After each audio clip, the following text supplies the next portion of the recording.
From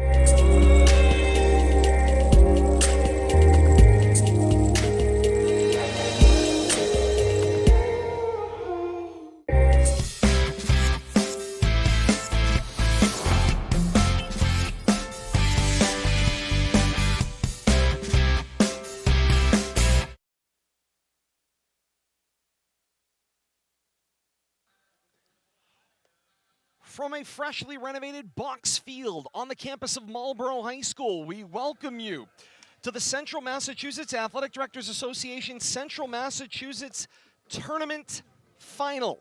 This pilot edition on the baseball end of things tonight is right here in one-day delay on Rivalry Family Media and available on demand on YouTube. Alongside Bill Thomas and Kate Robbins, Todd Robbins for RFM tonight. Great to have you along with us and set for this fantastic battle. The top seed, Leominster High School Blue Devils, come in with a 14-1 overall record. They were 12-1 entering the tournament. They've added 2 tournament wins to their overall record to rise to 14-1. Battling the 7th seed Colonials from Shrewsbury, entered the tournament 8-5 overall. Now 11-5 overall, winners of 3 straight. But when we're talking about winning streaks, you gotta highlight Leominster's winning streak. Their last loss came right here on RFM on Saturday night, May the 8th. It was the second game of this COVID-modified spring season. Back on Saturday, May 8th, they lost to Neshoba 6-2. Since then, Leominster, winners of 13 straight to put them in the pilot Central Massachusetts tournament title game, and on the verge, and now announced today, the top seed of the MIAA statewide tournament that will begin next week. That's the backdrop for Leominster. For the Colonials, you come in as the 7th seed and you're on the side of the bracket with a team like St. Paul, and most people are thinking, maybe not much going to happen when you're the 7th seed on that side of the bracket. Or you've got the 2nd seed Grafton you've got to go through. The Colonials have beat everybody that they have put in front of them. Coach Lee Diamantopoulos' squad has mowed down seeds going down the line here. 3 seed Doherty, then the 2 seed Grafton, okay? And then they find themselves defeating in a 6-7 matchup St. Paul, who we saw in our last baseball telecast right here on Rivalry Family Media, and they are certainly no slouch of a baseball team as well.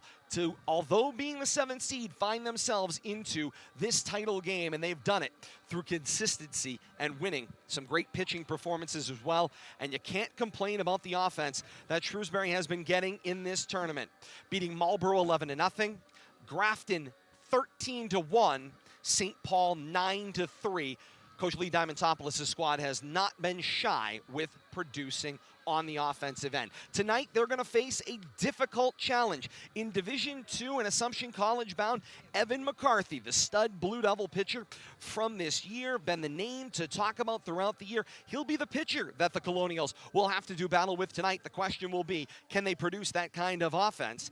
Meanwhile, Leominster's offense is going to have to tangle with David Siciliano, who's only thrown 11 innings to this point in the season, allowed a limited number of runs, limited ERA. Looks like Coach Lee Diamantopoulos setting up here maybe to go a little by committee, but he's going to start Siciliano tonight on the bump for the Colonials. That's the backdrop. Leominster and Shrewsbury, the championship of Central Massachusetts on the line, and we've got it for you here on RFM. I welcome in Bill Thomas, and Billy, here we go. We've kind of seen this coming. We knew this was how things were going to transpire, in so much as Leominster was the top seed. They've certainly looked like the top seed, but they have been tested. Last time out that we had them, a 6-5 win over St. Paul in walk-off comeback fashion. Their 2 tournament games, a 3-0 win over Wachusett, a 7-0 win versus Westboro gets them here. The one thing we know about the Blue Devils offense, it doesn't necessarily come early.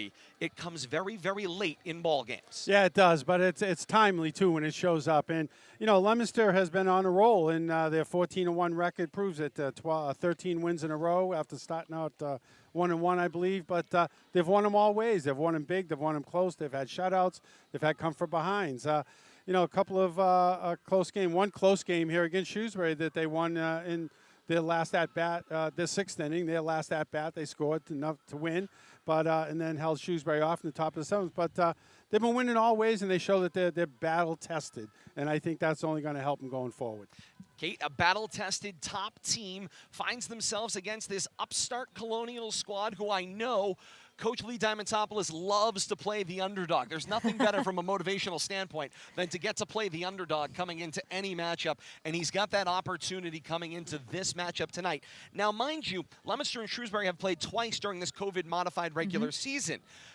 On the road at Shrewsbury, Leominster won that game 7-0. Later on at Doyle Field in Leominster, back half of the season, a 3-2 Leominster win in that one. So the Colonials have lost both previous meetings, but they're getting closer and closer into those games, and it's very difficult to beat an opponent 3 times in the same year. Well, and you've taken quite a bit of what I was going to say already anyway. So, yes, if you're the Shrewsbury coaching staff, if you're Lee Diamantopoulos and you're taking a look at the last 2 outings that you've had, that's bulletin board material in and of itself. Yes, understandably, Leominster has an incredibly impressive record. They are coming off an impressive winning streak. But if you're Coach Diamantopoulos, you're looking at those 2 games, and you can tell your squad, we're getting close. And if they take any type of nap out there, if Leominster takes any type of nap, any type of snooze, Shrewsbury is going to be ready to pounce on that because they have the confidence that, as you said, it's incredibly difficult for any team to beat an opponent 3 times. And once you get this deep into a playoff run, and even though this is the pilot, the pilot tournament for the Central Mass, it means a whole heck of a lot to all these players. You can see it in the game that we just saw prior to this one, the 4 o'clock game. There was insane amounts of emotion going on. It was one of the best games I've seen all year. We didn't necessarily record it, but it was an absolute treat. So, like you said, I think Shrewsbury is very, very eager to go into this game. I think they know what they are going up against, especially considering they know that McCarthy is going to be on the bump for Leominster. I think it's going to be a great matchup tonight. And let's talk about that matchup, Bill Thomas, with the Shrewsbury offense and Evan McCarthy on the bump, as Kate pointed out. Coach Diamantopoulos shared their season stats with us to this point as a team. Shrewsbury's hitting .321 with a .437 on-base percentage. So although that record doesn't look fantastic at 8-5 coming into the tournament, now 11-5 with the 3 wins thus far in the tournament, .321, pretty good. You're hitting better than a third, so you're hitting ahead of the pace as a team, and then you're getting on base .437% of the time. It's a pretty good situation.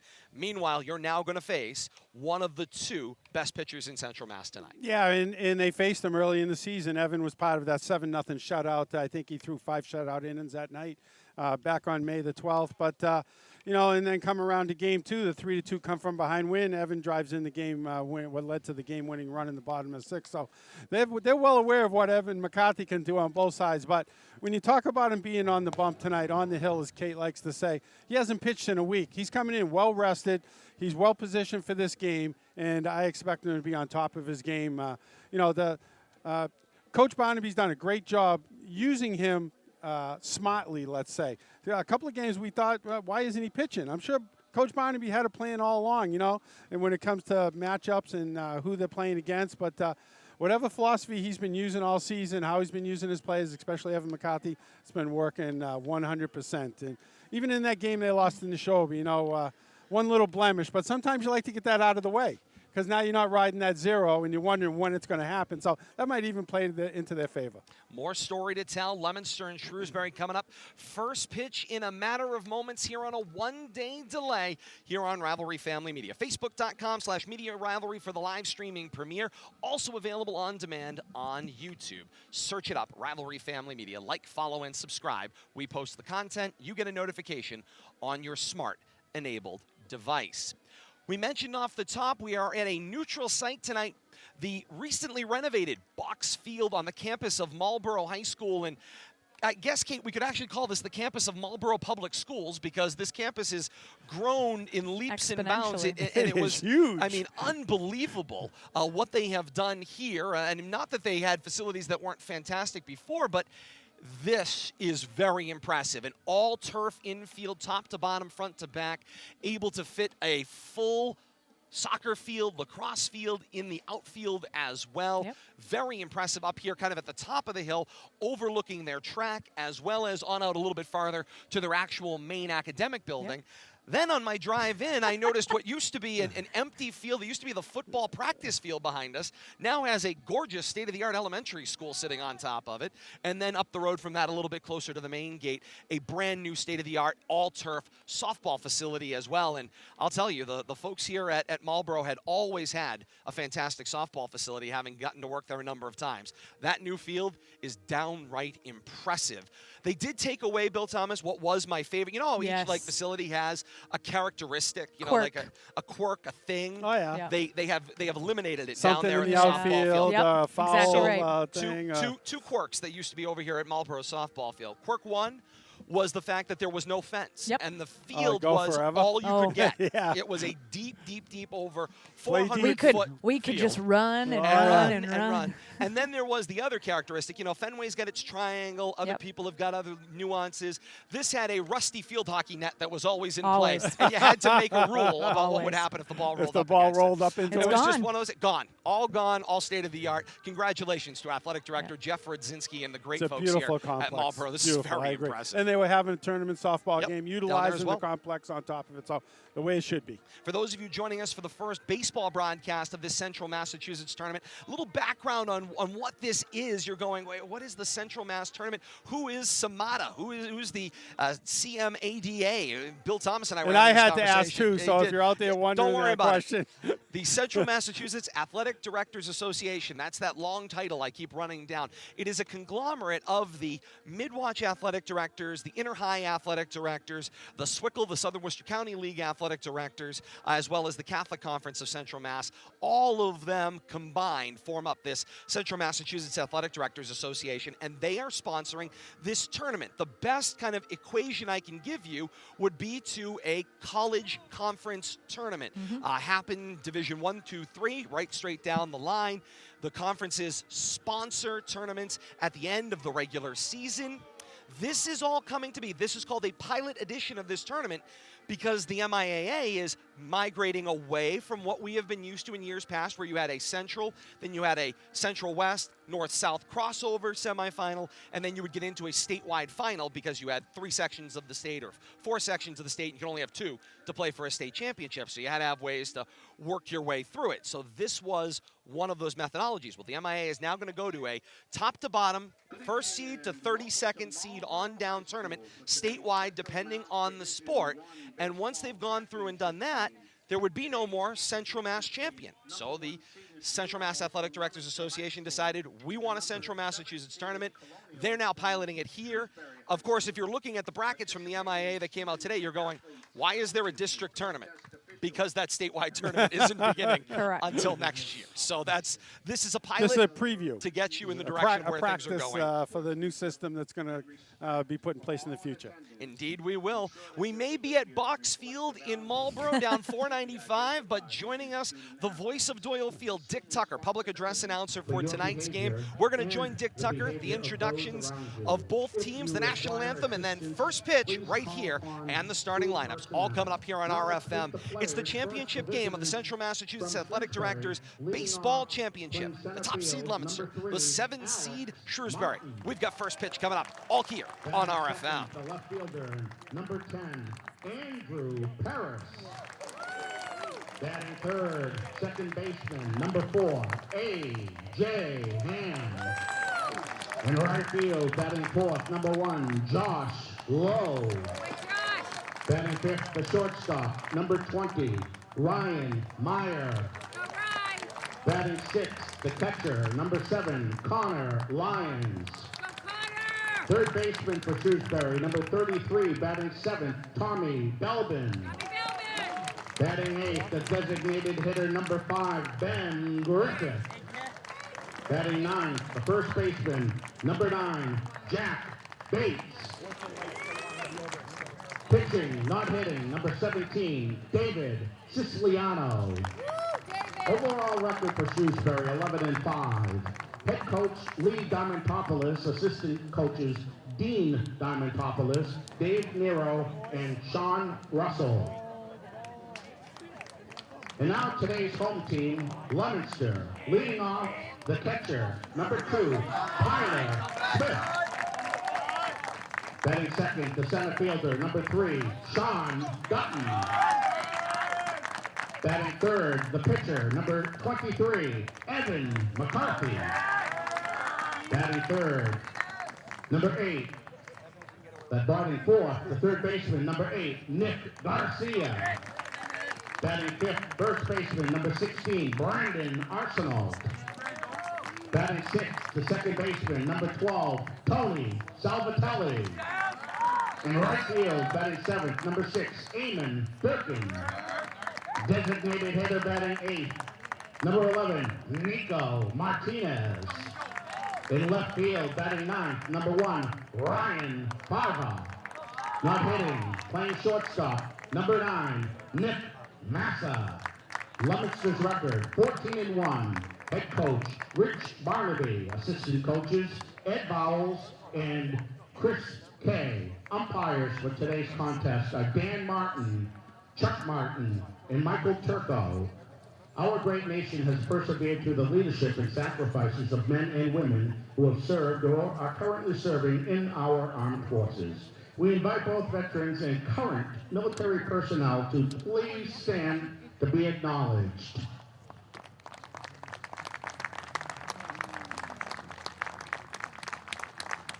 Now to honor America, please remain standing for the playing of our national anthem.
Marlborough High School and the MIAA would like to remind all participants. And with that, pregame festivities are in the books here at Baulks Field on the campus of Marlborough High School. You're watching Rivalry Family Media. Great to have you along with us. Todd Robbins, Bill Thomas, Kate Robbins, and you. The Central Massachusetts Baseball Championship game of this Pilot Central Massachusetts tournament. Top-seeded Leominster, 7th-seeded Shrewsbury. We are looking forward to this one, and away we go here on our one-day delay. Let's set the lineups first, the batting order for the 7th-seeded Colonials and their 11-5 overall record. The center fielder, Alex Martin, will bat in the leadoff spot, followed by the left fielder, Andrew Paris. The second baseman, A.J. Ham, bats third. Josh Lowe, the right fielder, bats cleanup. The shortstop is Ryan Meyer, and he'll bat fifth. Batting sixth, Connor Lyons, the catcher.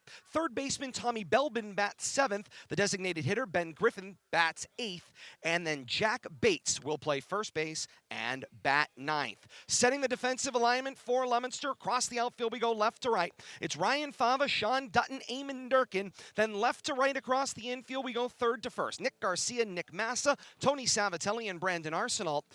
Tyler Smith does the catching for Evan McCarthy, one of the top pitchers here in Central Massachusetts, on his way to Assumption College. Tyler Smith on his way to Nichols College to do the catching there in the years to come. Bill Thomas, that's the lineup for folks that are joining us for the first time here for a baseball broadcast on RFM. Let's set kind of the scene here. 2 stationary cameras of sorts. As we like to say with our award-winning play-by-play, we are a radio broadcast with pictures. I love Keep that in mind. That's where we're at. So you may not quite see everything, but we'll have the description for you Absolutely. as we bring it along to you tonight. Just close your eyes sometimes. If you're not sure what you're looking at, then we'll describe it to you perfectly. We'll paint the word picture, to say the least. Bill Thomas, you do a great job here when we're talking about Evan McCarthy. Talk to me about I got what a you've few seen from stats, McCarthy. and courtesy of our friend sitting over here to my left, Sean, coming off a complete game, 102 pitches though, but he's had a week off in 10 Ks, and he's 6-0 on the season.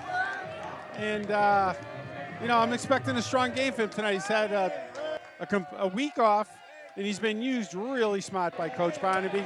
I expect him to be very strong, showing that fastball, mixing in that curve. And he's going to work from the stretch. First pitch of the ball game is off at 7:03. We must be away from Doyle Field. We started 3 minutes late. Yeah, well, let's call it right on time. But, you know, tournament's a little different animal, and stick to schedule, let the fans roll in. Nice crowd here tonight, and they're already raucous. We're right next to the dugout, so we expect a lively crowd. And Martin fouled the first pitch off. Second pitch swinging. High pop fly just outside of third base. Garcia gives chase, falls over, but makes the catch in shallow left in foul territory. Seemed like he lost it, Bill Thomas, but was able to recover somehow. Nick Garcia all twisted up there, and looked like, you know, I'm looking right down the line here. Clearly a foul ball, but he overran a little bit, but he stayed with it. Had his glove extended the entire time, reached back right at the last second to pull it in as he was falling backwards. Andrew Paris takes his spot in the box. The left fielder, a little smaller. See how McCarthy does with this target as he works from the stretch. Shows bunt, does Paris. First pitch called a strike. Kate, early going here. You know, we've seen McCarthy. Of course, he can be really dominant. Yep. If you're a hitter, what are you trying to do in this circumstance? Well, right now, you want to try to make sure that you're able to choke up. Ooh, The 0-1 up and away for ball one. 1 ball, 1 strike. What you want to make sure that you are doing is you want to make sure that you're making contact. You don't want to allow him to get those strikeouts. You don't want to be able to let him get into that type of a groove. Ball misses up and away. Kate, did they record that for a strike on that They did. second pitch? That's They why did. I oohed. Okay, thank you. 1 ball, 2 strikes runs the count here. And now McCarthy stares in ahead of Paris. Comes set at the belt, the 1-2. Breaking ball, called strike 3. And so that's exactly what we are hoping not to see. You do not want those strikeouts to be able to start piling up. You want to be able to make sure that you make contact. If you've got 2 strikes on you, anything that is close, you need to try to make contact. So that bat's got to come off your shoulder. You need to be aggressive with 2 strikes, because if you let McCarthy get into a groove, you're not going to see anything that you're going to be able to hit all night. First 2 up, first 2 down brings the second baseman A.J. Ham to the plate, and he looks at a called strike 1. You know, you talk about the lofty batting averages. I'm looking down some stats here. I don't see anybody in the starting Shrewsbury lineup batting under 300. Says something when you're the 7 seed, and that's your circumstance, Bill Thomas. Here comes the 0-1, breaking ball, misses down and away, levels the count at 1 ball, 1 strike. AJ comes in batting 320s, team leading, 19 runs scored. I have been waiting for this kind of environment all year long. You could just feel the excitement here at Baulks Field. Here comes the 1-1 from McCarthy. Fouled to the screen by Ham. Count goes 1 ball, 2 strikes. And here we are once again with the 3rd batter in the inning that has fallen behind McCarthy, in this case with 2 strikes. McCarthy's bringing it tonight. You got to be ready. He's not waiting. Ham set back foot all the way on the back line of the box. McCarthy set at the chin. Here comes the 1-2.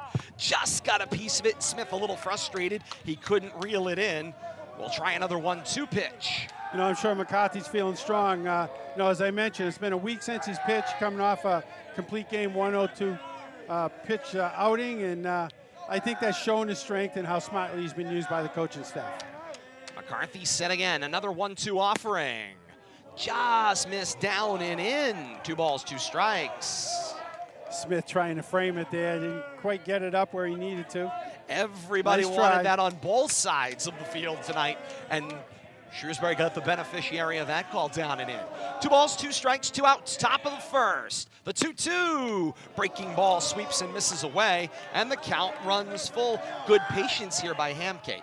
Yes, his pitch selection right now, his eye has been very good. McCarthy working him on the outside of the plate, and right now Although one of the strike calls was generous overall. The payoff pitch, hard line drive, center field. Dropping back on it is Dutton. He'll make the catch in the half shadow, half sunlight here at Baulks Field. No runs, no hits, no errors, nobody left on in the top of the first for the Colonials. We go to the bottom half of the first, scoreless here at Baulks Field in the Central Massachusetts Championship game.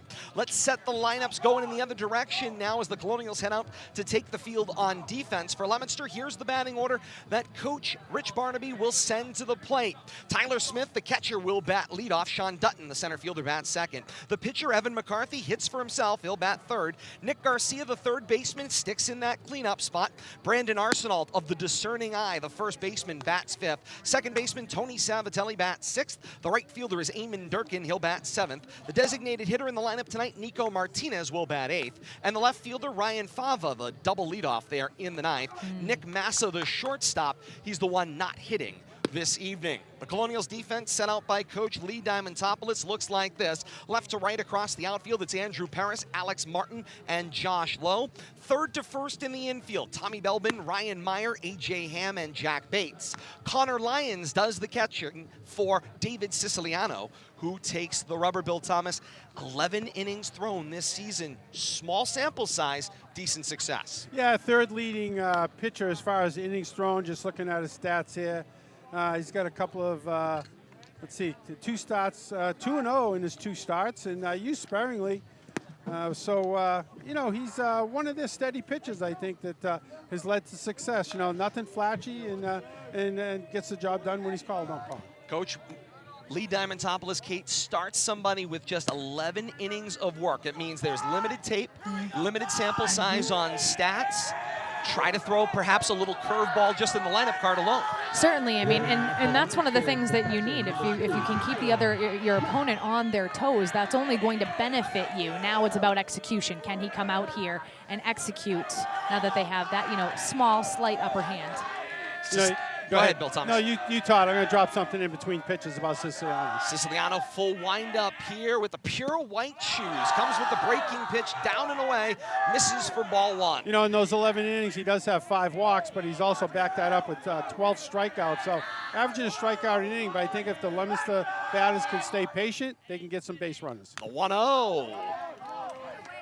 Fouled off himself by Smith. 1 ball, 1 strike goes the count.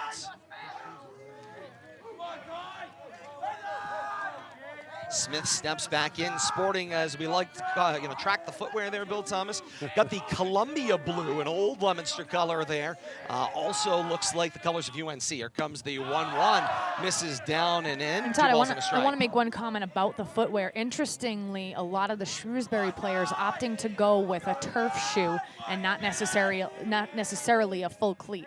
So interesting. We'll see how that develops. The 2-1. Breaking pitch right at the thigh. Great call. 2 balls, 2 strikes. And to follow up on your comment, Kate, the brown that you see is not dirt. This is entire carpet. There is no cutout for the dirt. It's carpet 100% with the lines painted on it. And the 2-2 offering from Siciliano. Great frame down low by Lyons. Called off the plate. 3 balls, 2 strikes goes the count. You know, Siciliano, like I said, gets a lot of strikeouts, but you know, he likes to nibble, and he's got a fair number of walks for limited innings. First payoff pitch for Siciliano.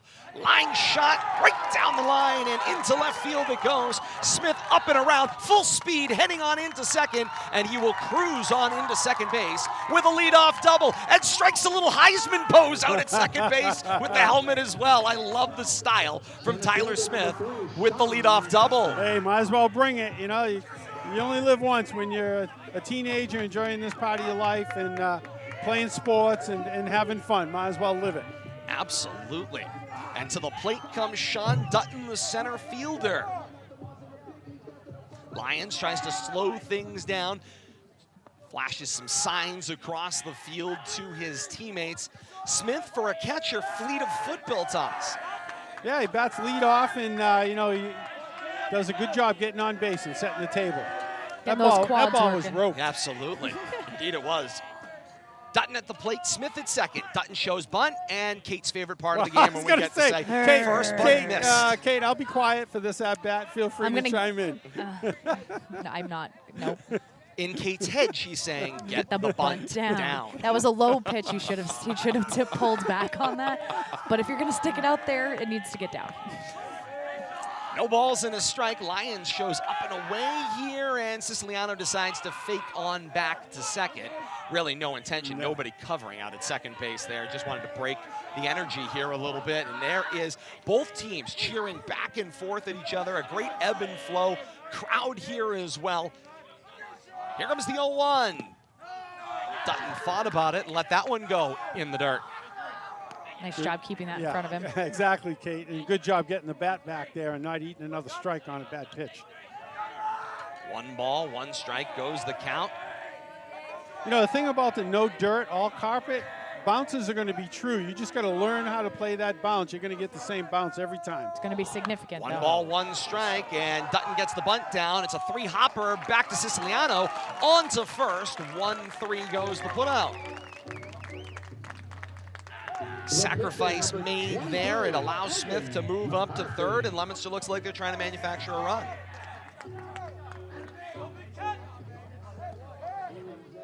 And I think that just shows Coach Barnaby's respect for his opposition when you're in the first inning and already you are looking to utilize your lineup in order to manufacture a run. I think that Coach Barnaby knows that you have a quality opponent in Shrewsbury, and that respect is warranted by making sure, especially early on, to manufacture a run to make sure you get a crooked number on the board. And you got a batter at the plate who's most likely going to put the ball in play, too. Yep. Indeed he is. Even if it's an out. He looked at a first strike going by. This one rolls to the backstop. Smith double clutched and smartly jaunts his way back toward third And, base. and that's the interesting point there. The double clutch becomes key, and as a smart base runner, as soon as you have that hesitation, then the rule of thumb is you need to retreat, especially early on, especially in a 0-0 ball game. If you have that moment of hesitation, the best thing that you can do is retreat back to third, because you're only going to make things worse by attempting to get home.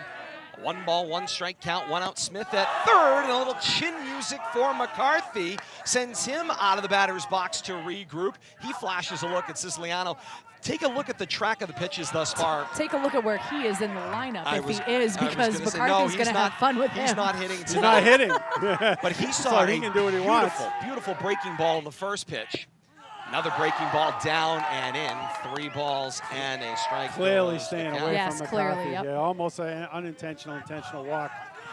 Ball went down and away, then up and in as you get to the 2-1 count. Another one down and away. Now a 3-1 count to McCarthy. And I couldn't imagine him giving it to him, so he didn't. Mm-hmm. Now, likely, will McCarthy run for himself, or are we going to see a courtesy runner here? Because McCarthy is the pitcher in high school. The Federation allows for a courtesy runner. Sets up a first and third. Leominster is sitting along a wide open doorway at their dugout. And of course, Coach Barnaby's flashing all kinds of signs over to Evans, so I don't think he's getting a courtesy runner. Nope. They draw a warning from the official to stay back off of that line. Where's the get back, Coach? This is another one of those phenomenons, sitting in a dugout, perfectly good, beautiful dugout. Nobody wants to sit in it. Of course not. Nobody deal with it in softball. First and third, Garcia at the plate. Breaking ball goes to the backstop again, and Smith waits a hard hop. And I'm going to tell you, I was going to Lions. comment earlier, but this is a very unusual foul territory area. It's all carpet, and it's padded cement. You're going to get balls bouncing halfway back to home plate. And with both teams being in an unfamiliar field, I don't blame the runner at third holding his ground back there. He's, there's no way to get a good jump.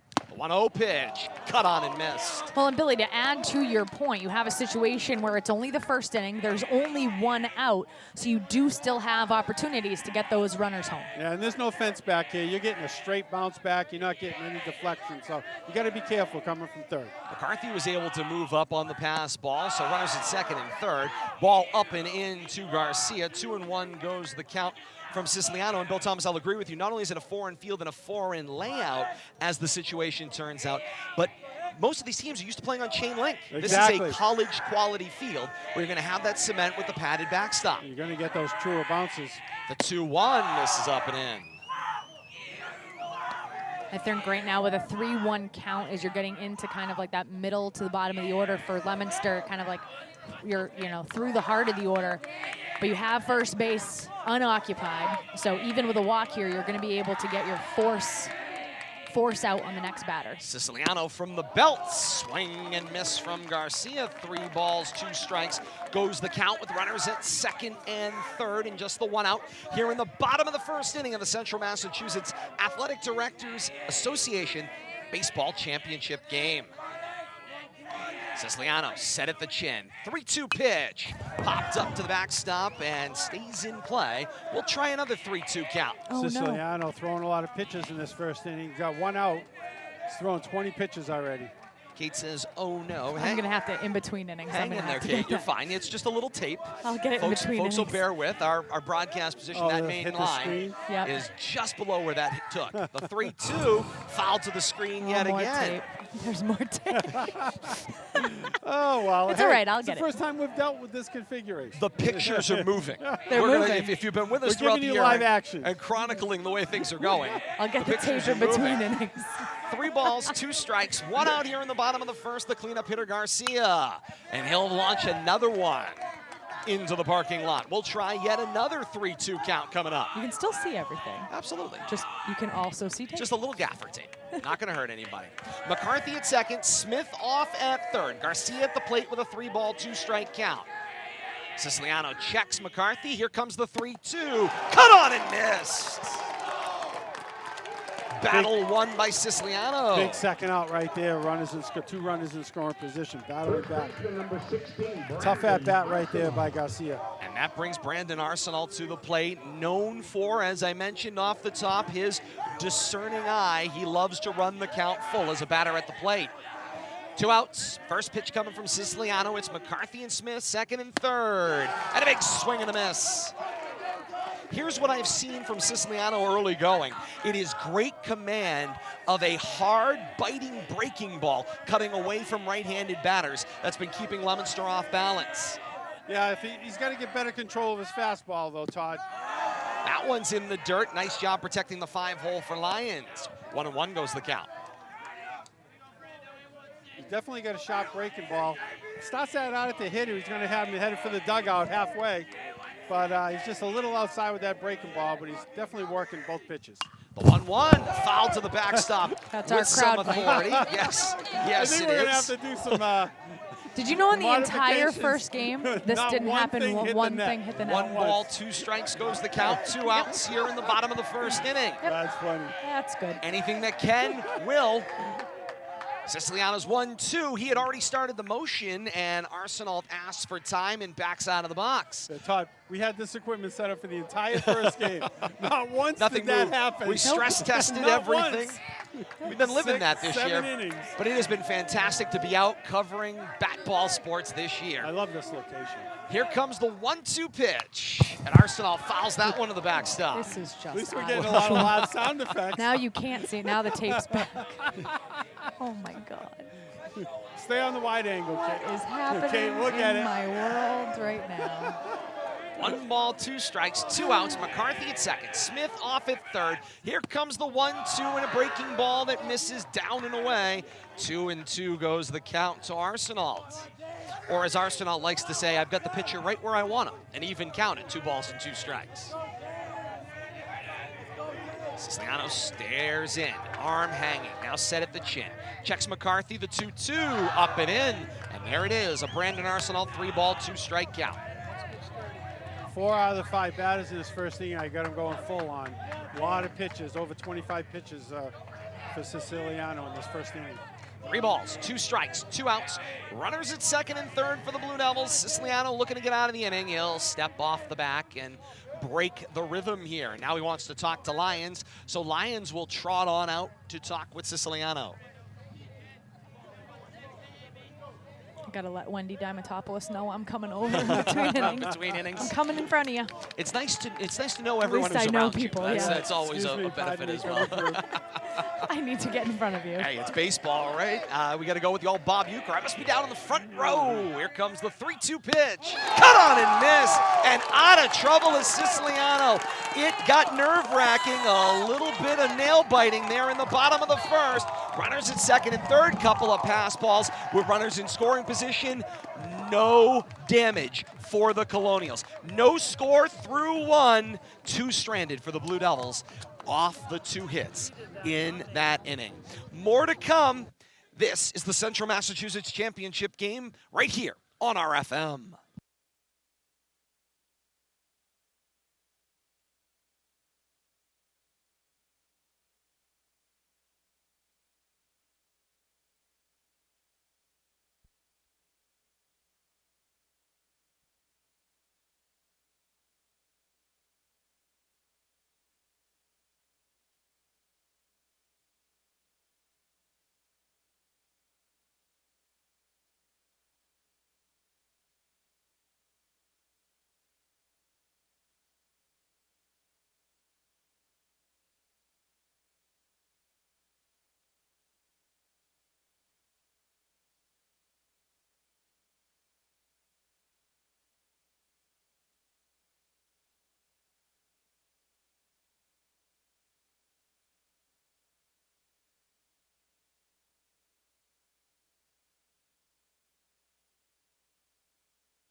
As we go to the top of the second inning, Kate modifies the view for you at home plate as well. As we go to the top of the now second. Now we've got Dymo's backside. Indeed. Hey, it's a good look. 4-5-6. Low Meyer Lions due up for the Colonials here against McCarthy in the top of the second inning. No score, Central Massachusetts Athletic Directors Association Baseball Championship game of this Pilots tournament. Great to have you with us, and only right here on RFM. 1 day delay, but hey, there's nothing better than seeing it again on RFM. You've got it. McCarthy working from the waist, now set as he gets ready to battle low. First offering, call the strike on the outside corner.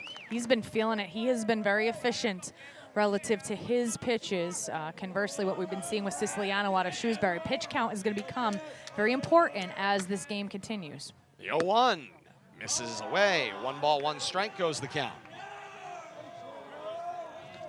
I guess I haven't been paying attention, but has Evan always been pitching out of the stretch, or is this something new? You know, that's a good question, Bill Thomas. I believe he was. 1 ball, 1 strike, and that one becomes strike 2. 1 ball, 2 strikes goes the count. Whatever he's doing, it's working for I was him. going to say, don't change anything. That's what I would say if I was Coach Barnaby at the moment. It keeps you compact, keeps you focused. He's set at the chin. Here comes the 1-2 offering. Check swing. They'll go down to first, and they say no swing. 2 balls, 2 strikes goes the count. 3 officials as assigned by the Central Massachusetts baseball assigner for this event. 2 balls, 2 strikes, the count to the cleanup hitter low. And McCarthy sweeps that one away. Nice dig there by Smith, and the count runs full. 2-2 curveball there. A little too much bite. No spider tack. No spider tack. No issues with that here in high school baseball. McCarthy, double clutch, 3-2 pitch. Line drive, falls in front of Durkin in right field, and it's a solid leadoff single for Josh Lowe here in the top of the second inning. Josh timed that up nicely. And he was waiting for the right pitch, Bill Thomas, and he worked the count to get what he wanted. Another one of the 300 hitters in this Shrewsbury lineup. Yeah, this is Ryan Meyer, the shortstop, Good coming last to play. name. Spelled a little differently. This is an M-E-Y-E-R. Still a good last name. No complaints, right? He's digging that back line here on this all-turf surface. Low at first. McCarthy set. Breaking ball. Great frame and a called strike. Meyer comes in as tied for second in RBIs on the team with 10. Hitting a hefty, where are we at here, 353. Tyler Smith for Leominster alerting the dugout to something. Check back on over at low at first, and Arsenal catches, sends it right back on to McCarthy. So an 0-1 count. Meyer at the plate, Low over at first base. McCarthy staring in, sneaks a peek over to first and low. Now setting the pitch. Strike on the outside corner. 0-2 runs the count. And at some point here, first pitch swinging is going to have to be part of the strategy here for the Colonials if McCarthy's going to keep the ball around the plate, particularly in the middle of the order. Well, this should not come as a surprise. This is his MO. He likes to get ahead of hitters. He's very efficient with his pitches, and he's ruthlessly accurate. 0-2, breaking ball off the plate. 1 ball, 2 strikes.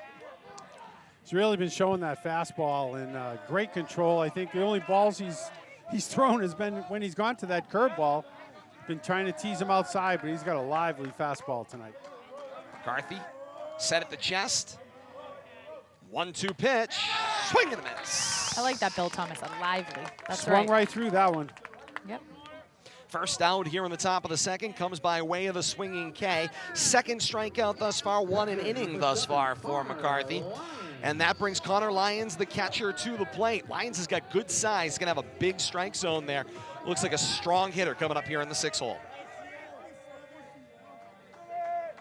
Only hitting .310. Only. One of the weaker hitters on the team.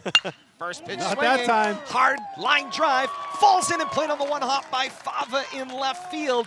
And that's what we were talking about. If he's going to be around the plate on that first pitch of the at-bat to try to get ahead, first pitch swinging is the way to go. And you know they're already probably talking about that in the Shrewsbury dugout. Let's not wait around. We're going to end up in a hole. And right there, come up there hacking. And especially we've seen in an attempt to get ahead, you're getting good quality strike on that first strike. So as you guys have been mentioning, you might as well take advantage of it. Absolutely. First lefty batter to the plate. This is Tommy Belbin, the third baseman for the Colonials, with 2 on and 1 out here in the top of the second inning. No score, Colonials and Blue Devils. McCarthy, first pitch ball. No, called strike on the outside Belbin, corner. one of the RBI producers here for the Colonials. He's got 10, tied with Meyer at 10 RBIs, hitting .316. Another one of those strong 300 hitters in the lineup. The 0-1, Belbin launches that one over to the track astride Baulks Field. And I think they've already decided not only we go hacking at the first pitch, we're hacking at that second pitch strike too, because it's right there McCarthy's too. bringing it, and it's right there. I mean, he's not messing around. He's got somewhere to go. You only get a couple of hacks at it. You might as well take your licks. Exactly. Low at second. Lions on at first. The 0-2 offering. Wasted away. 1 ball, 2 strikes goes the count to Belbin.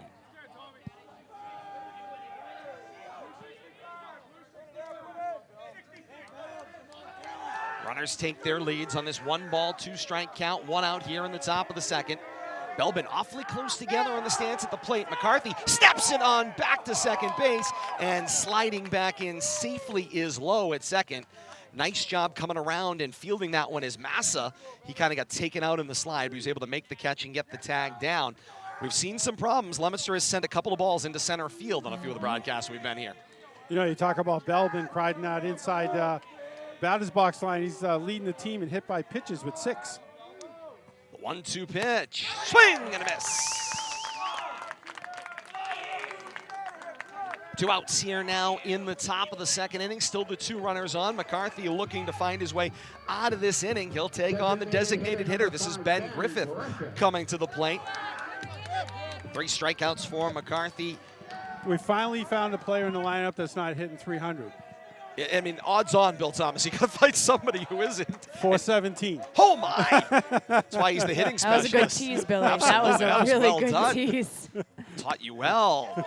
Tried to check his swing. I think I had you for a second, too. You did. That was I well done. figured you were coming with Let like me scan. 298 or something like that. And he's actually the team leading hitter Wow. at .417. In the 8 spot? 500 on base Is percentage. he in the 8 spot? Yep. Wow. It's kind of like the second leadoff series coming around. I think get to the bottom of the order, you got to deal with the top hitter on the team. 0-1 bouncer. Nice dig by Smith.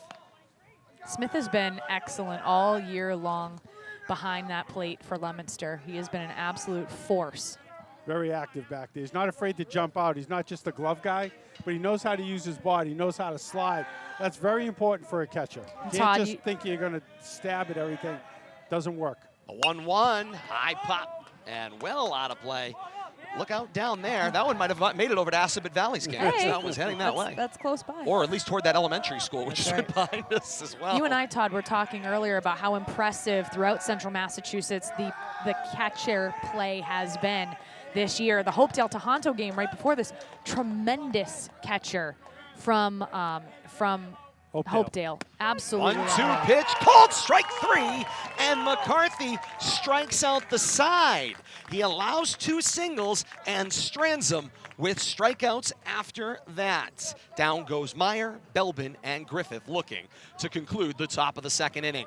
Through 1.5 here from Baulks Field in Marlborough. It's Leominster nothing, Colonials nothing. Blue Devils have got 6, 7, 8 due up when we come back. This is RFM.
Through an inning and a half, each team has stranded 2, and here comes Leominster to the plate. Savatelli, Durkin, Martinez due up in the bottom of the second inning. Siciliano comes with a breaking ball on his first pitch here in the bottom of the second, and Savatelli sends that one to the parking lot. A lot of pitches in that first inning, 29 for Siciliano. We'll have to see if he can bounce back here and have himself a clean inning. Expects to go very deep in this game. The 0-1, down and away, played with the glove. Nice dig by Lyons. 1 ball, 1 strike goes the counts. Once again, you're not going to get those divots off to the side in the batter's box like you do with dirt. And I think it makes the catcher's job a little easier, but nothing easy about catching to begin with. The 1-1. Line drive floated on toward right field. Giving chase and making the catch is A.J. Ham. Great job tracking it down from second base and making the catch right off the shoulder. Nice running catch right there. Had his eyes on it all the way. Good job tracking it. Got to the spot, hauled it in. Brings Eamon Durkin to the plate. Durkin, the right fielder, and in that St. Paul game we saw in our last broadcast here on RFM, he was kind of the spark Leominster ultimately needed. Sees his first offering from Siciliano, cut on and missed. See, now this is a little bit of the balance here, right? Colonials are seeing first pitch strikes, and so jumping on it seems like it would make sense. Meanwhile, Leominster is seeing first pitch breaking balls more often than not. Here comes the 0-1, this one in the dirt and dug out by Lyons. 1-1 goes the count. Not to say that you can't hit a breaking ball, but it's just a lot more difficult than hitting that nice, fast, hard, straight pitch. Yeah, and I don't think you're going to see the same pitch 2 pitches in a row from Siciliano either. He likes to mix up that curveball with his fastball. The 1-1.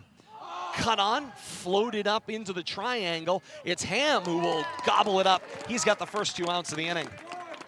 Nice easy pop fly right there, middle of the diamond.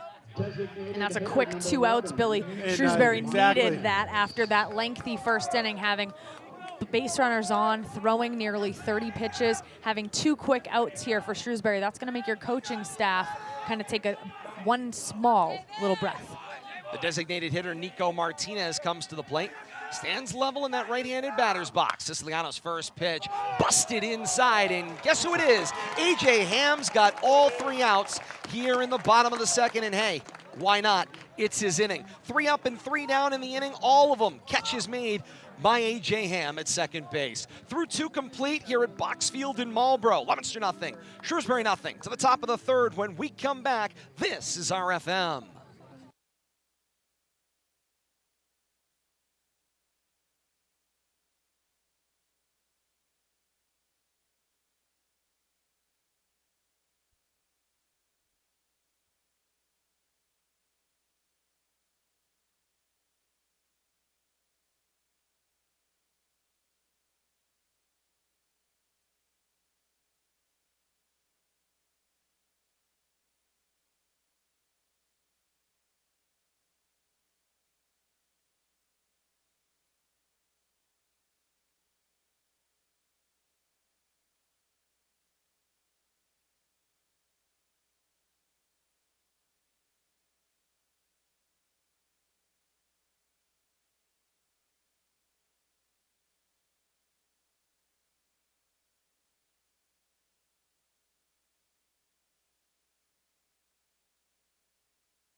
To the top of the second inning we go, or excuse me, to the top of the third inning we go here on RFM. Todd Robbins, Bill Thomas, Kate Robbins, and you. Great to have you along with us in this one-day delay here on Rivalry Family Media. So happy to have you with us as we go to the third inning scoreless. 9 top for the Colonials due up in the inning. So it's Bates, Martin, Paris due up in the inning for Coach Diamantopoulos' squad. McCarthy's first offering ripped to the backstop. And that, Okay, it's not that bad. the tape didn't pop out. It did, but it's just a smidge. And I think Working yet again. I think our zip ties saved another I have Another no human? doubt. another human behind the The backstop. 0-1, ball down and away. 1 ball, 1 strike goes the count to Bates. When we say this is literally being kept together by tape, we mean it. Twine and tape. Might have to go McCarthy with the 1-1 offering. Up and in. 2 balls and a strike goes the convert to a count. one-camera. No, we're still okay. Best view of the night. Not going to give that up. No, we're fine. Just, you know. McCarthy stares in at Smith. Got a 2-1 count. The double foot tap down and away. 3 balls and a strike goes the count. And this is as off as we've seen McCarthy. I think first battery's falling behind. though. Absolutely. He hasn't got 2 quick strikes on. And or the at least and the been balls even. have not been close. And interesting that he's starting that way with the 9-hole hitter. Here comes the 3-1. There's Cut some on and fire. missed. Back When to the that umpire fastball. flinches that much, you know it's coming. Just hope the catcher catches it. Decided to pick up the pace there significantly Yes, as he well. did. That was humming. Big deep breath from McCarthy as he brings it to the chin. 3-2 pitch. Hard line drive drifting toward right field, and that will fall in for base hits. Tough to see down in that corner, but C&I single down there. Did his job, No got it man's inside the land. line. It'll look like a line drive in the book. Second straight inning with an opening single for the Colonials.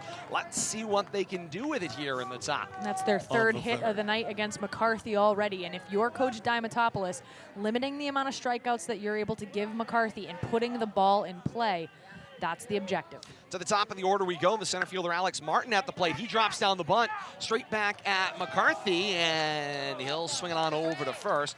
1-3 goes the putout. And just like that, Coach Diamantopoulos gets a base runner on right off the bat. What does he do? Has somebody try to start to manufacture, because with McCarthy out there on the mound, runs are going to be few and far between. And so you can tell Diamantopoulos and Shrewsbury very much respecting McCarthy's power, his efficiency, and how talented he is. And they're going to try to manufacture a run here. A successful sacrifice bunt moves Bates to second. And now Andrew Paris at the plate. First pitch swinging. He'll rip that one up and out of play. Paris was a victim looking in his first at-bat in the first inning. Not only looking, but he only saw 3 pitches in the first inning. Didn't get much of a look. And they all went by. 0-1 the count to Paris. And tried to hold up and couldn't. Teased his way into that one. Now in the hole 0-2. That becomes difficult because when you abort like that, then you give away a free strike. That's not the pitcher you want to be giving free strikes away to. You don't want to be down 0-2 in the count with a base runner on. Bates takes a big lead out at second. Savatelli dashes toward, now pulls back to his second base spot. The 0-2 pitch fouled up and out of play. We'll try another 0-2. I don't know if I parked far enough away. Top of the third inning on a beautiful night here at Baulks Field on a championship Wednesday here on RFM. Largest crowd of the season, and how else would you want it? The 0-2 pitch misses high, 1 ball and 2 strikes.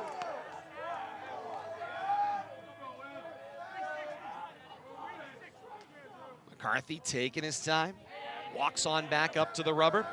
Bates leads off, maybe a half a step closer than he has been with Savatelli showing. The 1-2, down and away. Soft curveball right there. He almost bit on that too. Took just a little bit off of Yep. it, broke it away from him. Tried to see if he could get him to cut at it, he didn't. Paris watching that all the way into the catcher's glove, leaning over the plate. 2 balls, 2 strikes, 1 out. Bates off out at second. Here's the 2-2. Into the backstop, that one goes. We'll try another. 2-2 pitch. We're okay. You can get a good look down the line. It's just outside of our camera angle, but maybe you can see it a little bit here on the main cam. What great seating, in addition to the seating here at the backstop, that berm out in left field that wraps around. Great fans sitting out there in that location, sitting out there in some nice seats, Bill Thomas. Get a good look out there from left field. The 2-2, it missed. Colonial squad gets behind Paris at the plate, a 3-2 pitch. And that berm is one of my favorite features of this ballpark. This concourse area is fantastic, but that berm is wonderful. It's tiered, got seating on both levels you can set up. Hey, it's bring your own chair, but a good deal nonetheless. The 3-2, swung on and missed. You know, while we're talking about the crowd, looking at at least 100, it looks like mostly students out there in straightaway center field. Oh, Just yeah, we'll cut to the outfield fence area is lined with about 200 people and great atmosphere here. You know, they've done a great job with this facility. And Ooh, I can fix the tape. This is one of the best broadcast locations. We're elevated just enough that we have that angle so we can really see what's going on. I love it. Absolutely. Great view, great location. First time we've been able to take baseball on the road this year, exactly. Bill Thomas. We got to work on the camera, on the Doyle camera Field. Setups a little bit, but these are the challenge when we come to a new place. But I do love the little ledge though. It does make it a nice location for what we're doing. I agree. Great to have you along with us here on RFM. Facebook.com/Media Rivalry for the live premieres, and then follow it up with the game available on YouTube. YouTube.com. Search Rivalry Family Media. Kate wants to know if she's okay. No, there's a big net now in the way of what you're doing. It's all net. We give you, hey, we break the fourth wall every now and again here on RFM as we continue on here in the top of the third inning. Coach Voles back to the dugout. He wanders after conversing with Leominster's infield, maybe having a little conversation about what they're going to do with Bates. He had the opening leadoff single. He still stands down at second after getting sacrificed over by Alex Martin. And now 2 outs with just the one on here in the top of the third. And this brings A.J. Ham to the plate. Ham sees a curveball for a called strike on the inside corner. Todd, I've been noticing the cadence of the umpire has been fooling you a little bit in this one. You should have seen last game. It was insane. He's got the Tim McClellan slow show. He The does. ball down and away. 1 ball, 1 strike goes the count. He's got a quick vocal. It's not that loud. You can hear it. Quick vocal, but then slow show. Ham flew out to center field in his first at-bat. Bates with a big lead out at second. The 1-1. Ground ball right at Massa. On up with it. Over to first. 6-3 goes the putout, and so go the Colonials here in the top of the third inning. They made a little noise with the leadoff single for the second straight inning. Then the sacrifice bunt for the first out. A swinging strikeout for Paris, and then the ground out to short wraps up the inning for McCarthy.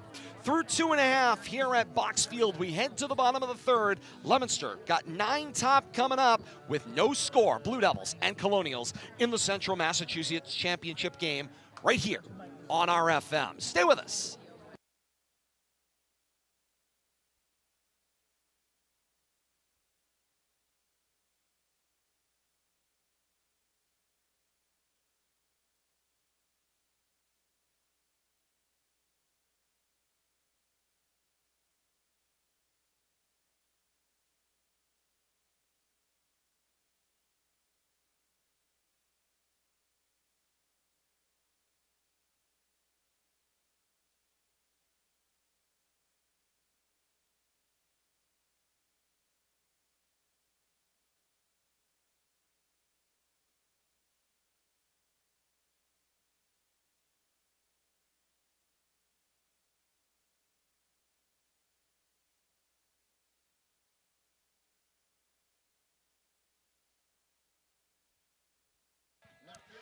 Bottom of the third we go.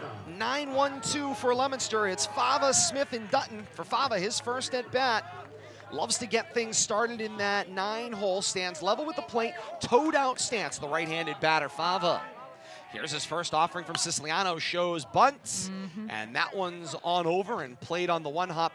Adam Bissett, the pitcher in relief, up to make the play over there in the front row.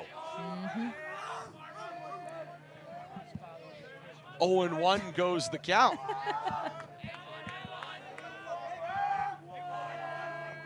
The 0-1 offering to Fava. Looks at that one, ball up and away.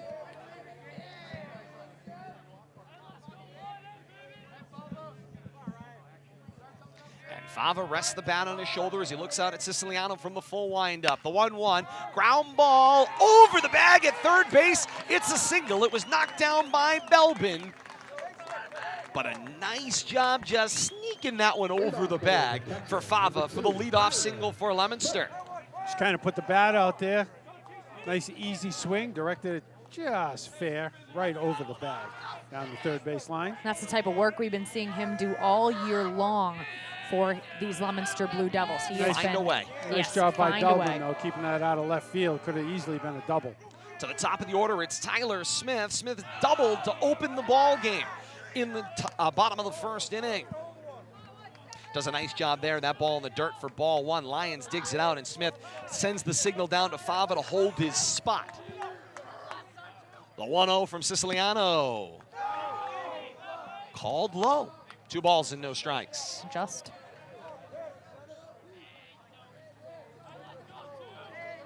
Siciliano working from the stretch.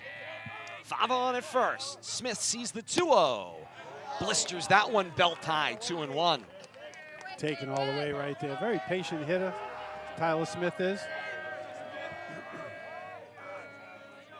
Hanging the arm. Siciliano looks on in at Smith.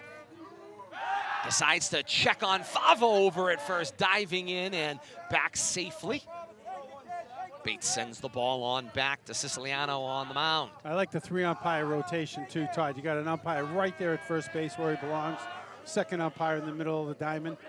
For the steals at second base, here's the 2-1. Smith pushes it up the line, and they watch it roll just foul. Great management Beautifully there. done. Good communication between Lyons and Siciliano. They watch that thing roll just outside the line, And Kate. think about how difficult that is. You have the base runner, the batter runner, going right by you. So you know there's no way you're getting it out on that play. Absolutely none. So now you are praying to the gods of baseball that that thing is going to go foul. Beautiful job on that. 2-2 to Smith, and he wears that one up in the arm high on the left-hand side. And he gets the hit by pitch and on down to first. As good as a It's sacrifice. one way to, I was gonna say, Yeah. it's one way to advance the runner. That's right. Took the words right out of my mouth, Todd. Well, the difficulty here now becomes you're getting to the part of Leominster's order that you do not want to allow there to be base runners on 4. So Shrewsbury is going to have to play this very carefully. They're in the 3rd inning. You're about starting to get into those middle innings here. But you have a situation where you have just one more batter and you get to McCarthy. You're in a very dangerous part of the order. Dutton stands at the plate. He bunted back to the pitcher in the first inning, trying to bunt Smith over. He was able to successfully sacrifice Smith on over to third in the bottom of the first inning. And he'll drop another bunt, straight to Siciliano this time. Up with it quick, wheels around and throws. Fava out at third. Score that one, 1-5 the put out. Heads up playing, great communication by the Colonials in the infield. And that's not an easy play to make. A lot of times you're automatically, if you're in that part of the field, looking for an out at first base there. Incredibly great communication by the infield of Shrewsbury to go after that lead runner. They had the out at third, take the opportunity to get it. Now you still have first and second, but you have one out. And first pitch swinging is McCarthy. You'll chop that one foul. You know, Dutton bunting that pitch pretty hard, directly back to the pitcher to set that up. He had plenty of time to check that setup over at third base. If he didn't like that, I still think he had time to make the play at first. Very smart play right there by Siciliano. McCarthy here, intensity, all business. And Siciliano wants to think about it, so he dekes and sends Smith on back to second base. I've never seen a pair of cleats cleaner and whiter than Siciliano's. I am so impressed. Well, there's no dirt out here. It's okay, but if you're this deep in the season, I don't care where you are. Oh, they're fresh. The 0-1 up high, and nice catch made there by Lyons. 1 ball, 1 strike runs the count to McCarthy. Drew a walk in his first at bat, saw only about 6 pitches in the opportunity. Yeah, Walking got stranded at second. I really don't think Siciliano's interested in throwing McCarthy a strike either. The 1-1, one hopper off the face mask of Lyons and stays in front of him. That's using your body right there. 55-foot curveball, and nice bounce off the carpet, though. You know, angle in, angle out here. You talked about it. Right. I mean, if anything, the carpet plays the defense's favor here. 2 balls, 1 strike to McCarthy at the plate, and he certainly has home run power. Here comes the 2-1. Excuse me, check swing. Outside the line at first and knocked down by Bates. And the count will run 2 balls, 2 strikes. Need to give up that free strike like that. Take a hack at it or don't. Kate commented about that. It's nothing worse than giving away that strike. You got it. Siciliano stares in, shakes off Lyons. Sends another signal out, and Lyons says, we need to talk this over. He'll call timeout, trot on out to Siciliano. And Kate, Coach Diamantopoulos in this Shrewsbury Colonial program, it's a group of purists. Lyons is calling the game. Yes, it is, and we noted that in the first game, the catcher was calling the game there as well. They are purists. Put the game in their hands. The 2-2, called strike 3, freezes McCarthy. And that is a massive out. With base runners on, first and second, there were no outs initially. You're able to get an out, or lead runner out, McCarthy up, and then you get a massive strikeout. That is going to be a huge sigh of relief for the Colonials. They're not out of this yet, though. They have another very dangerous hitter right now. Nick Garcia comes to the plate, flares a little ground ball, hopped on over. 4-3, the put out as A.J. Ham comes up with his 4th out of the day. That is a huge defensive inning for Shrewsbury to get out of that unscathed. Indeed, a single, fielder's choice, and a hit by pitch in the inning for Leominster, but they strand 2, total of 4 through 3 innings. 3 complete here at Baulks Field in the Central Mass Championship. We head to the top of the 4th for the Colonials. It's 4-5-6 due up in the inning. More to come. Championship baseball right here on RFM.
To the top of the 4th inning we go here at Baulks Field, campus of Marlborough High School. Great to have you along with us. Championship baseball right here on RFM here in Central Massachusetts. Todd Robbins, Bill Thomas, Kate Robbins, and you. Great to have you with us here tonight on RFM in our 1-day delay, but great to have you with us nonetheless. Hope you're enjoying seeing it again right here exclusively on RFM. 4-5-6 due up in the inning for the Colonials. It's Lowe, Meyer, and Lyons due up in the inning.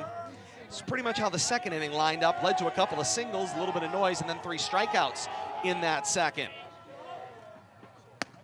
McCarthy starts off the breaking ball to Lowe. Called a strike right down the heart of the plate. Single for Lowe in his first at-bat. Got stranded at second in that second inning. Here comes the 0-1. Swinging at a ground ball. Massa plays it on about a million hop off the turf. Over to Arsenal, who can't handle it at first base. It's an error on the first baseman, Arsenal. Little nonchalant on the catch, and Lowe's got himself a hit to open up the inning. Shortstop, number 20, Ryan. I'm not sure Arsenal just took his eyes off the ball right there at the end. Didn't look it into his glove, but next thing you know, it's on the ground. Shrewsbury has a base runner. He had to stretch a bit for it. And it was kind of on that back pocket, Correct. but score it E3 on that one. And it gets the leadoff runner on for the Colonials. Now the bunt popped up high. McCarthy calls it himself and makes the catch to retire Meyer, who is now 0 of 2. He had struck out swinging his first at bat, and Kate's face right now is beautiful. We need a Kate get the bunt We down need a Kate cam. cam. Just need a Kate cam to Only in get a bunting the bunt situation. down. We need a Kate bunt cam. You're right. It's a lost art. I mean, It's a lost art, so I tell lost, you. Kate, it's on a milk cart. It is. I like that. Nice one. That brings Connor Lyons to the plate, and he sees a first pitch blistering fastball for strike one. He singled in his first at bat, and he had jumped all over the first pitch. Interesting, he laid off of that one, Bill Thomas. Well, I think that, you know McCarthy's going to bring it, so no sense waiting around. The 0-1, and there's the sweeping breaking ball. He cut and missed on that one, 0-2. McCarthy's got Lyons guessing now Yes, up at and the plate. that's the key there. If you go down 0-2 and you've guessed wrong not once but twice, you need to make sure that you regroup. You have to have a very short memory if you're a batter. Low, close lead over at first, and McCarthy with the check on over. Wants to reset for this 0-2 pitch, 1 out. Just the runner low on over at first via the error from the first baseman, Arsenal. Staring in is McCarthy. Here comes his 0-2 offering. Breaking ball, jackknifes out of the way. Does Lyons, and 1 ball, 2 strike goes the count. Kind of surprised Lyons didn't take one for the team there. He's taking a quick peek here. He's been hit by pitch a couple of times. 1-2 the count to Lyons. The 1-2 pitch, swing and miss on that one, short. First base is occupied, that's correct. No ability to move up. It's another strikeout to the total for McCarthy. Coming back strong with a little extra after that error by his first baseman. Got that popped up bunt and then came back firing for a strikeout there. 6 strikeouts thus far for McCarthy through 3 2/3, and that first pitch to the lefty Belbin is called the ball at home plate. It was hard, it was fast, but it was outside. Sounded like a strike. It did, but if only that mattered. Yeah, I was going to say, if only that mattered. Here comes the 1-0 pitch from McCarthy. That's a strike. Outside corner. McCarthy goes and takes a walk around the back of the rubber. Billy, Low do you on need over a- at first base. Do you need another pencil? Just trying to get a little point, that's all. You look like you're doing a rubbing. The 1-1 line drive falls in front of Durkin. Around second and heading on into third. The relay makes it to the middle of the infield. The play, safe at third base. Oh my! Good heads up base running there, get in head first. Nice job there by Josh Lowe. Going first to third on that 2-out single. Belbin with that 2-out signal, as Bill Thomas points out, and Lowe was in no particular hurry coming around second base. He did a double look on Get into on your right horse. field, and then Coach Diamantopoulos said, "Get here now," and he skidded on And he doesn't in have safely. the longest legs on the team. Indeed, he does not. That brings the designated hitter Griffith to the plate. That over 400 batting average nosed down just a little bit as he got called out on strikes in his first at bat in the second inning, and now looks at strike one here. Carthy has to bear down here. Don't get distracted by the base runners. Runners at the corners, the 1 strike on Griffith at the plate. 2 outs here in the top of the 4th inning. High bouncing ball played by McCarthy off home plate. On over to first. Arsenal makes the stretch in time to end the threat. Through 3.5 here at Baulks Field in Marlborough. Still no score. Shrewsbury and Leominster, Central Mass Championship game right here on RFM.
As we go to the bottom of the 4th inning, as the fates would have it, Brandon Arsenal 5-6-7 with the leadoff here in the bottom of the 4th. Opportunity maybe to make up for the error that ultimately didn't hurt, which is the important part of that situation. Well, I'm sure it hurt him. He doesn't, nobody likes to make mistakes, and I'm sure he wants to atone for it one way or the other.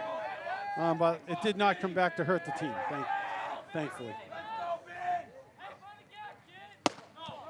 Fastball from Siciliano misses on the letters.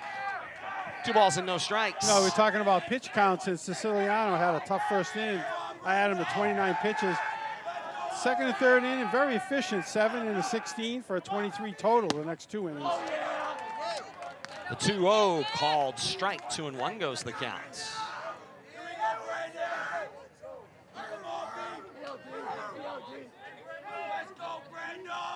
Siciliano working from the full windup on the 2-1, and Arsenal rips that one into the netting. And the microphone goes for a ride. Keeping in mind that here at Baulks Field, this kind of seating, if you took this to Fenway Park, you're sitting in about a $1 million seat. I was going to say $250 to $300. Unbelievable. Easily. What a great view. Great. Here comes the 2-2.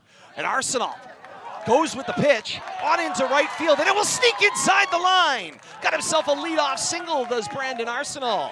Gonna feel a little better about himself now, even though that mistake didn't hurt the team.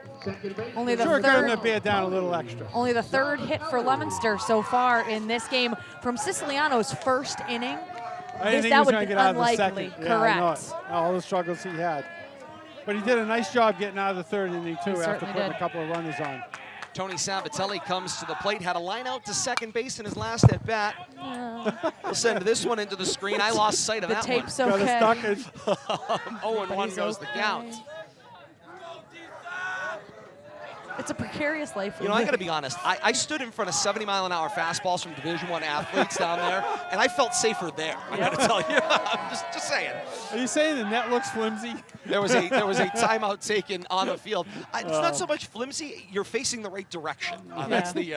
I love the netting. I think I do am too. a The huge sight proponent. lines are great. Absolutely. It's like that, glass when you were at, a hockey game or something like that, where they go with where it's the woven. seamless glass. Line drive will be caught off the bat of Sabatelli by Josh Lowe in right field. Score that one as a line out to right, so an L9 for the first out here in the bottom of the 4th. Arsenal still on at first. Eamon Durkin comes to the plate. He flew out to second base in his last at bat in the 2nd inning. You notice Leominster foregoing the bunt there, having the leadoff runner on, but not trying to move him around. Not real successful with that sacrifice game tonight, just going after it. And Durkin. They're just all done with my being angry with them. Well, They don't want to disappoint me anymore. they're going to call. You're coming to practice next time, Kate. You're going to show them how it's done. Probably not. However, Coach Frieda is here. My most prolific bunt of my entire career was under the tutelage of Coach Arsenal Frieda. going with the pitch. Ground ball on over to first. Up with it is Bates. He calls everybody off, and he will reach the out. 3 unassisted on that one, but it does sacrifice and move Arsenal on over to second. My most prolific bunt, and I got the bunt down on the first try. That's how it used to be done. Okay, thanks.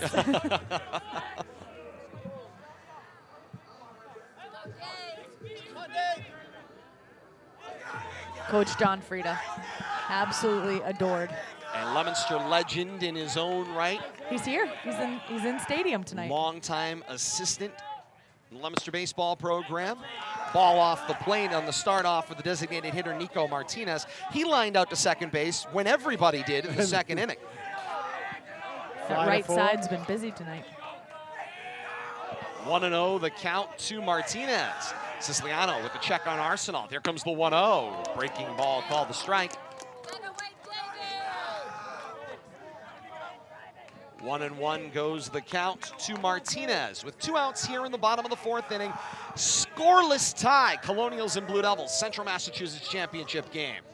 Here comes the 1-1. Hard ground ball off the glove of Siciliano. Ham's going to have to make a play on the run. Up with it. Dug on at first. Not in time. Arsenal to round third. He will score! And Leominster's got themselves the lead here in the bottom of the 4th inning. Martinez advances on the ball going all the way to the backstop. A timeout on the field will stop the action with 2 outs here in the bottom of the 4th. Leominster makes a little noise, and they manufacture a run. Tell you, that was a bang-bang play right there. I'm giving Martinez a hit there. That was going to be a really close play at first base after the ball ticked off the pitcher's glove and then rolled out towards the second baseman. But good heads-up base running right there. Never slowed down. Just Arsenal motoring around third base, getting the go sign all the way. Brings Ryan Fava to the plate, and Fava sends a line drive at Siciliano, who says, I'll take that, and then, by the way, has a few choice words for Fava on the way back. But my, oh my, that was a radio ball. You could hear it, but maybe not see it, but a great catch made there by Siciliano. 4 complete here at Baulks Field in the Central Massachusetts Championship. And the seal has been broken. Leominster manufactures a run here in the bottom of the 4th to take a 1-0 lead through 4. To the top of the 5th we go. 9 top due up for the Colonials here in the top of the 5th. More to come. This is RFM.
To the top of the 5th we go here exclusively on RFM. 1-day delay, but great to have you with us here at Baulks Field, Central Massachusetts Baseball Championship Pilot Edition. Sponsored by the Central Massachusetts Athletic Directors Association. Todd Robbins, Bill Thomas, Kate Robbins, and you. Great to have you along with us, whether you're joining us on the 1-day delay stream on Facebook or on demand any old time you please on YouTube. YouTube.com, search Rivalry Family Media. Like, follow, and subscribe today, or as the kids say, smash that like button if you want to get notified whenever you get a live broadcast here on RFM. Don't ever say that. That's what they say. That's what they say the influencers say. What can I say? That's not you. So just don't ever do that again. Have a little fun with this, can't you? He just made himself an influencer. Yeah. 9-1-2. Hey, if I had that kind of money. Ball missed up and in. 1 ball, 1 strike. The count to the leadoff batter is Bates. Don't talk about his dreams like that. Singled in the 3rd, then got stranded at 2nd. Here's the 1-1. Breaking ball called a strike. 1 ball, 2 strikes goes the count to the leadoff hitter, Bates. Martin and Paris as we go 1-2 to follow. McCarthy all over the strike zone here still. 1-2. High, and a big exhale there from Bates. He A, thought about it, and B, then thought maybe the umpire thought about it, but it was clearly high and away. Lights coming on here at Baulks Field. The 2-2 pitch. Cut on and missed. Bates is retired for the first out here in the 5th. McCarthy still bringing it pretty strong. I got him up about 60 pitches now. Pretty efficient through 4 1/3. And he was clear to go the whole way. Of course, there are pitch counts in high school baseball here in Massachusetts. He's clear to go the whole way, and it would take 5 days rest to bring him back. But Leominster is clear with a bye in the opening of the MIAA tournament until next Thursday. Back to the leadoff spot with Martin. You got to remember, McCarthy's coming off 7 days of rest after a complete game 102 pitch effort. So he's well rested, but he's a strong kid. 1-0. Foul tip into the glove of Smith. 1-1 goes the count. 0 of 2 on trips to the plate for Martin today. He flew out to third base on a foul fly ball in the first. Sacrifice bunt straight back at McCarthy in the third. 1 ball, 1 strike, 1 out here in the fifth. Swing and a miss, and he really wasn't sure he wanted to. Nope. But he did. 1 ball, 2 strikes The goes the swing count. was almost an afterthought right there. It's like, I think I should swing, and the catcher already had the ball. It's going to be a McCarthy strike anyways. hangs the arm. The 1-2 off the plate. Nice frame there from Smith, but it missed. 2 balls, 2 strikes goes the count to Martin. Can't get too choosy right now if you're Shrewsbury. You need base runners. You know McCarthy's going to be right by that plate. The 2-2 in the dirt. Dug out by Smith, and a great play to make the tag and retire Martin. Can be a little bit more choosy than that, though. That was a tough curveball right there. Lots of bite. Might have been one of the best curveballs McCarthy's thrown all night. Well, that's one of the things, Bill Thomas, that we've seen about McCarthy is just how much stronger he can get as innings go by, and that's so Exactly right. dangerous once he kind of gets into that groove, because you would think that the second or third time that you see somebody that the odds are in your favor, but he just gets stronger. First offering to Andrew Paris is called You're right. strike. Shrewsbury's third time through the order here, and McCarthy's not letting up. No. And First Paris, pitch strike on probably at least half of the batters tonight. Not keeping track, but I think that's an easy statistic. the 0-1.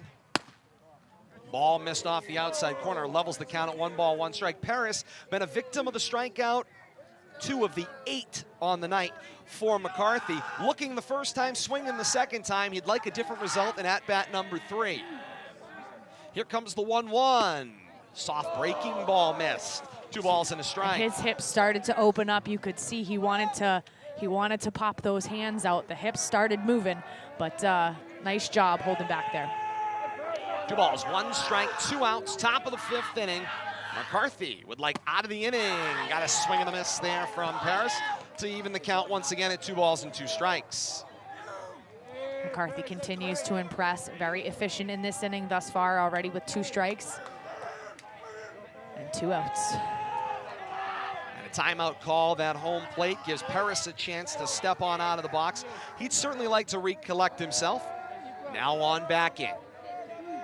A 2-2 with 2. Here comes McCarthy. Called strike 3. 3 straight times to the plate for Paris. 3 straight times to the dugout with futility. 3 up and 3 down in the inning, all by way of the K here in the top of the 5th.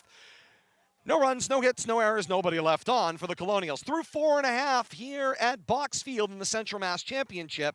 It's Leominster 1, Shrewsbury nothing. More to come. This is RFM.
Back to the top of the order for Leominster as we open up here in the bottom of the 5th inning with a 1-0 Blue Devil lead. 1-2-3 due up in the inning for the Blue Devils.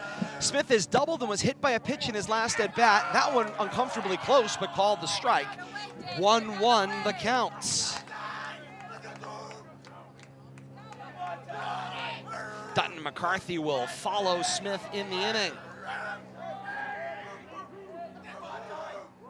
Siciliano stares on in at Lyons. Got the signal he wants. From the windup, the 1-1. Soft breaking ball over the backstop and out of play. 1-2 goes the count. Smith ran the count full in the 1st inning before doubling to open the ball game for him.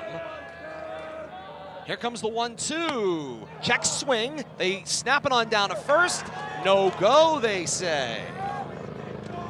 2 balls, 2 strikes goes the count. Flyover, only a couple hours late, but here nonetheless at Baulks Field. Here comes the 2-2, breaking ball well short of the plate, gloved up by Lyons. 3-2 goes the count to Smith.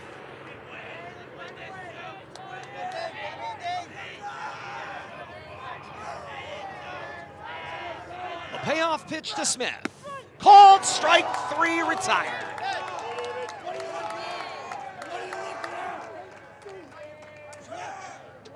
Siciliano appears to be getting stronger as the ball game progresses here too, although he gave up a run last inning. Still bringing it. Difficult part of the order, though, right here for Leominster. Dutton sacrifice bunt right back at the pitcher in the 1st inning. And then fielder's choice reaching in the 3rd on another bunt attempt. Got stranded at first base in the 3rd. And now here he is with a 1-ball, no strike count. Make it a 1-1 count. Strikeout of Smith was Siciliano's 4th strikeout of the evening. Which pales in comparison to the 9 that McCarthy has, but certainly playing a great game today is Siciliano. Dutton's ground ball on to Belbin at 3rd and not in time over at first base. Dutton trucks on down the line, got himself an infield single. About a 6-bounce ground ball down the 3rd baseline. Dutton hustling down there, beating it by a step. Nice job right there. Belbin was playing deep, but I was impressed for somebody that probably doesn't play on turf all that often. Great hustle, made the bare hand play, just not in time. A little too far to come in, but you know, once again, the turf plays true. You know, you just got to kind of guess that last bounce. You just had too far to go. That's the second one. Ball down and in, and yes, we do have another helicopter for the flyover. This one is inside. Possibly headed over to Marlborough Hospital. Yeah, possibly. Getting a great look at the baseball game before it goes on over. Swing around. McCarthy reached on a walk in his first at-bat, was retired looking in the 2nd, and took a mighty hack at strike 2 here in his 3rd. If he had gotten a hold of that one, it might have hit the helicopter. That's how hard McCarthy was swinging. Definitely like to help himself out here with some insurance runs. Here comes the 0-2. Got up underneath this one. Playable for Lyons. This is a mile-high foul ball, and Lyons can't make the play. Right here at home plate. Great effort by Lyons in a tough sky. I took a quick peek up, Bill Thomas. Spin. I could not find it. So much backspin on that, too, coming down. Very tough play for the catcher. And that's one of those circumstances, Kate, where you almost want one of your corner infielders exactly. or maybe the pitcher to take that one. It's a long, thinking the same thing. Where's your first baseman? It's a long hustle all the way in there, and you don't, you know, he looked like he had it. He called for the ball, but yes, if you have that opportunity, take it as a corner infielder. 0-2 is below the knees for ball 1. 1 ball, 2 strikes goes the count to McCarthy. 2-strike patience right here. Get some new life. Have to see if he can use it. And Siciliano steps off the back. And he says, yeah, we're on the same page. Him and Lyons, they get set. Now they reset the game. From the stretch, now to the chin. Here comes the 1-2, going on the pitch. McCarthy, Right in the round hole. ball in the gap. Around is Dutton from second and cruising on into third. Standing, first to third goes Sean Dutton on the hit and run. Timely call by Coach Rich Barnaby, and McCarthy delivers the base hit. Not only delivers a base hit right in the shortstop hole, who was covering on that stolen base attempt on that hit and run. Couldn't have executed it any better. McCarthy is going to get a courtesy Courtesy runner runner right here. now Yep. with that hit. 14. And for the Federation, that's unlimited amount of times, right? That is You can correct. have as many times as long as it's that same player coming in, so that player cannot go into another position for the game. Tyler Godin is the courtesy runner for the pitcher in this circumstance, and he'll take over with the 1 out over at first. So runners at the corners Only one for out. Leominster. Yeah, just the 1 out, and Nick Garcia at the plate. Sees a first pitch called strike from Siciliano. And I think for Siciliano, this is going to be the moment. You're either going to be able to get an out here, hold off any more damage by Leominster's prolific offense. Fake to third, on back to first, and nothing doing there with Siciliano. Thought he was going to have that base runner bite on the lean toward third base. Comes a helicopter again. Maneuvers. I was going to say, making yet another pass over the stadium. Runners at the corners, the 0-1 offering. Misses high.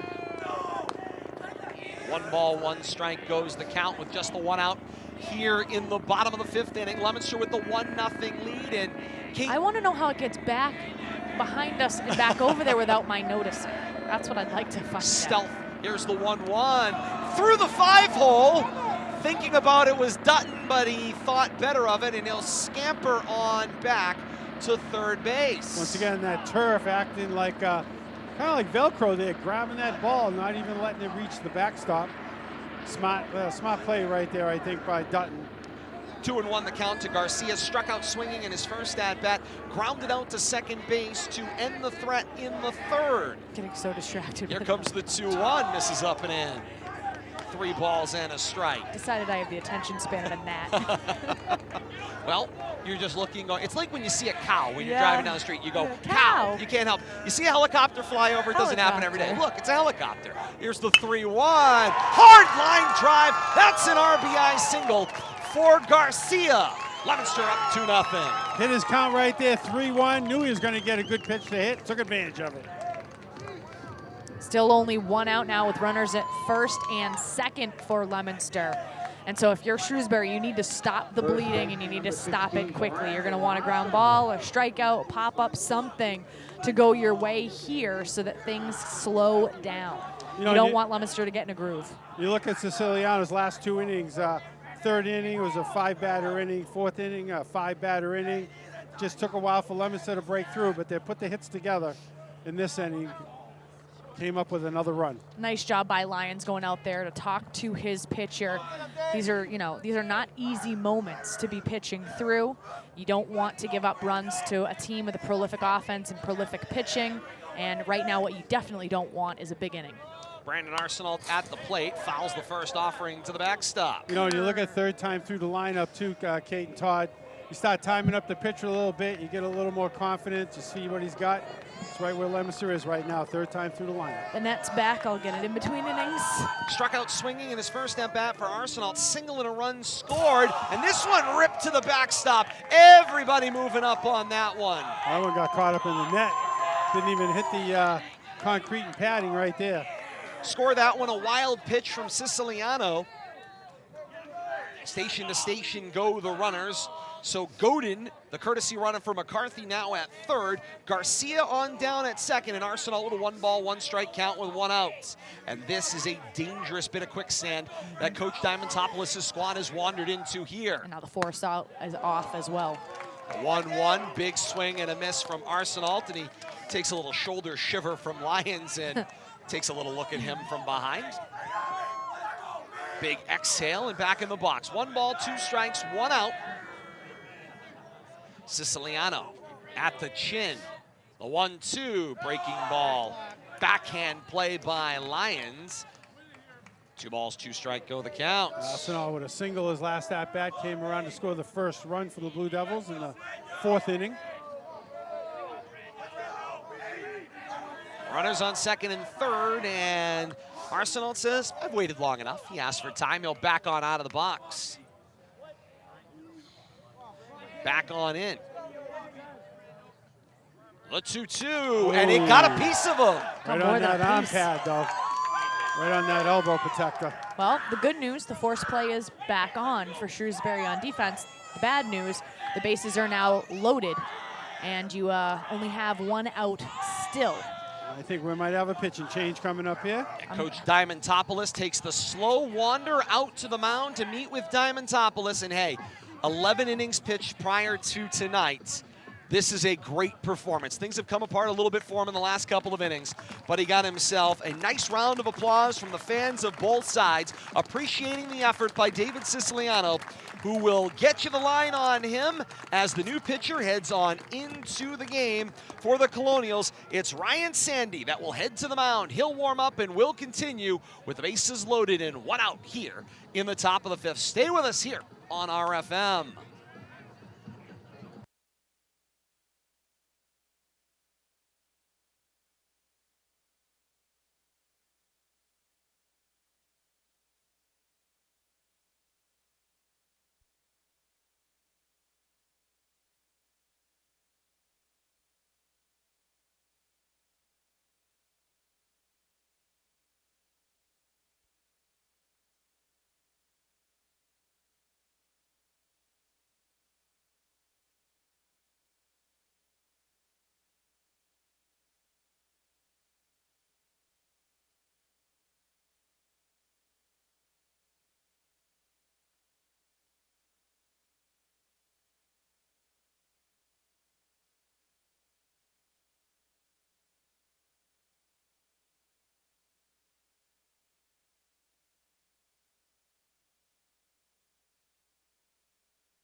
Close the book on Siciliano as we continue here in the bottom of the fifth.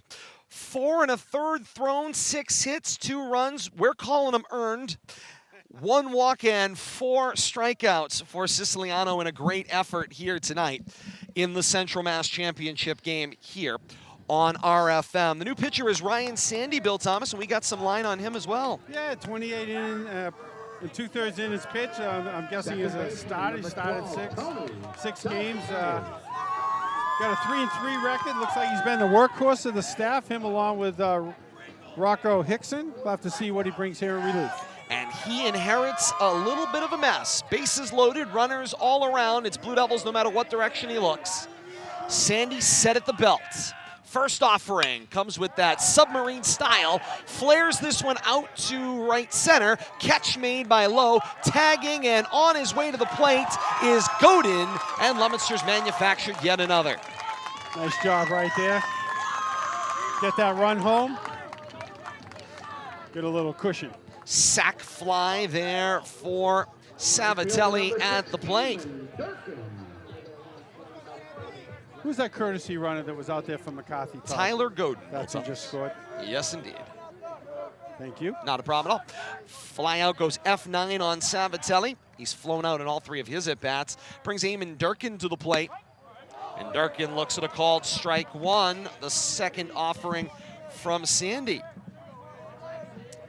Flew out to second base and then put out on a ground ball sacrifice, 3 unassisted on the drag bunt for Durkin in his last at-bat. Here's the 0-1. Chop ground ball well outside the line at first and knocked down by Bates. No balls, 2 strikes goes the counts.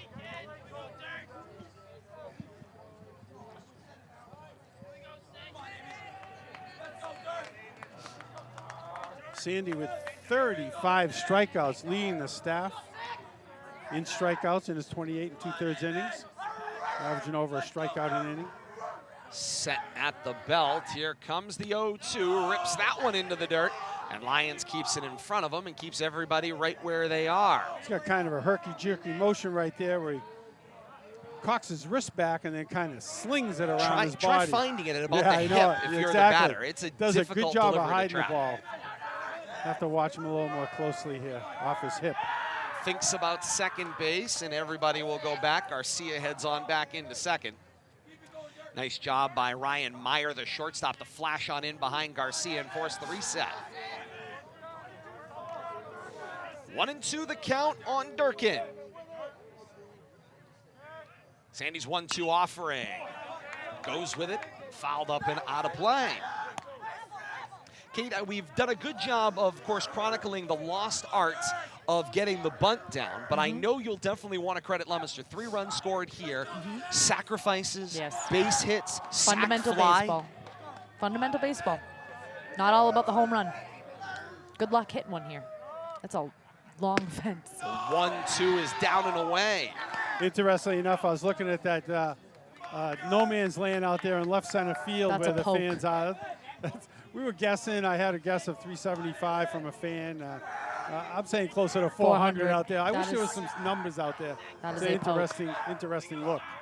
The 2-2 pitch, reaching for it. Durkin got a bat on it. Meyer up with it. Throw on the run is not able to be handled by Bates, and skidding on in on the turf slide is Garcia, and gives Leominster the 4-0 lead. Tough Another play hit, right though, there. Slow bouncing ball. Give him a hit, but I Yep. think that run scored off the error. A run's a run. Designated hitter number 11, Nico Martinez. Second time to take advantage of an infield miscue to go from second to home on a play. Score a run. And that brings Nico Martinez, the designated hitter, to the plate. Lined out to second base, single and stranded at second in the 4th. And he sees strike 1 on his first offering from Sandy.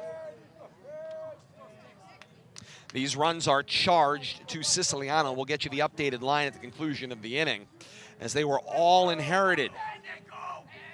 4-0 Leominster lead. Sandy's got the signal he wants. The 0-1. Lions challenged, safely down at second base. It's the stolen base for Arsenal. Eamon Durkin. Excuse me, Durkin. Thank you, Billy. I saw you looking. I'm looking at 6 or 6-16. Yeah, I know. I Thank saw. you. Appreciate that. I hate to correct you, Todd, but No, that's team effort. Team effort here. Go Second right and ahead, third. I do. And that one cracks the hip of Martinez. Another hit by pitch in the game. Third Blue Devil plunked. First one by Sandy. Sandy struggling here mightily, although he did get that fly out on his first pitch. I can really feel a chill in the air. It's supposed to get down to 51 degrees tonight. I am glad I brought the jacket. Indeed. Runners at second and third, 2 outs here. Ryan Fava comes to the plate, and he sees the first pitch down, and a great play by Lions to keep it in front of him once again. Fava singled and then was put out at third base in the 3rd, then lined out back to the pitcher to end the 4th, and with authority, might I add. The 1-0 offering, off the plate, 2-0.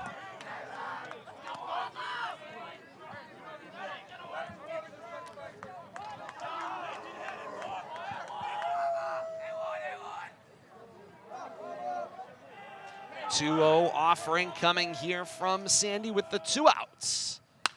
And up underneath that one, Fava sends that one out of play off first base. 2-1 goes the count.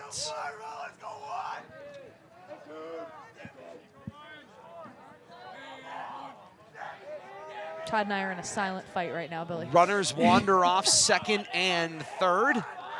All I saw was some hand signals. And Sandy decides to disconnect from the rubber. He wants to step off and think about this. We have 2 very different colorations on our 2 cameras, and Todd assures me everything's fine, and I don't agree. Totally normal on a night like tonight. 2 You balls, and I- 1 strike. Runners all around. Silent fighting over here. The 2-1 offering from Sandy. Line shot up the middle. Meyer up with it. Takes it himself on into second. 6 unassisted. Ends the inning. But 3 left on base for Leominster. Indeed. Leominster has stranded a total of 8 in the game, but they've scored themselves 4 runs. We'll update the stats. Through 4 make it 5 here at Baulks Field. We head on into the 6th. Leominster with the 4-0 lead and more to come. More championship baseball right here on RFM.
We go to the 6th. Colonials in need of some offense here. 3-4-5, heart of the order due up.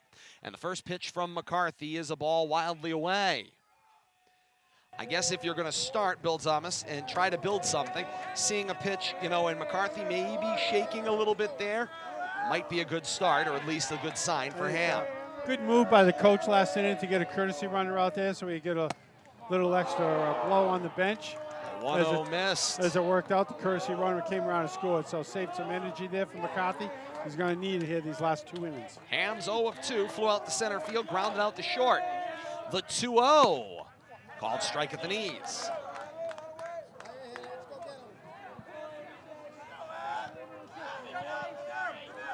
I think I may have made it worse.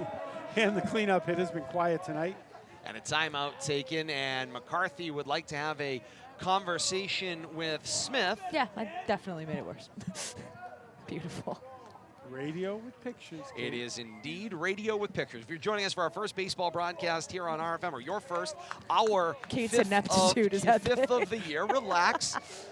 Baseball, softball, any of the bat ball sports are very, very challenging from a coverage standpoint. That's why it takes 40 cameras in order to do 40 an ESPN broadcast. And yet they're able to get their 60 white balance people. taken care of. That one called strike on the 2-1, levels the count at 2 balls and 2 Go strikes. play with the buttons. And But they probably have a white balance person. They do. They do.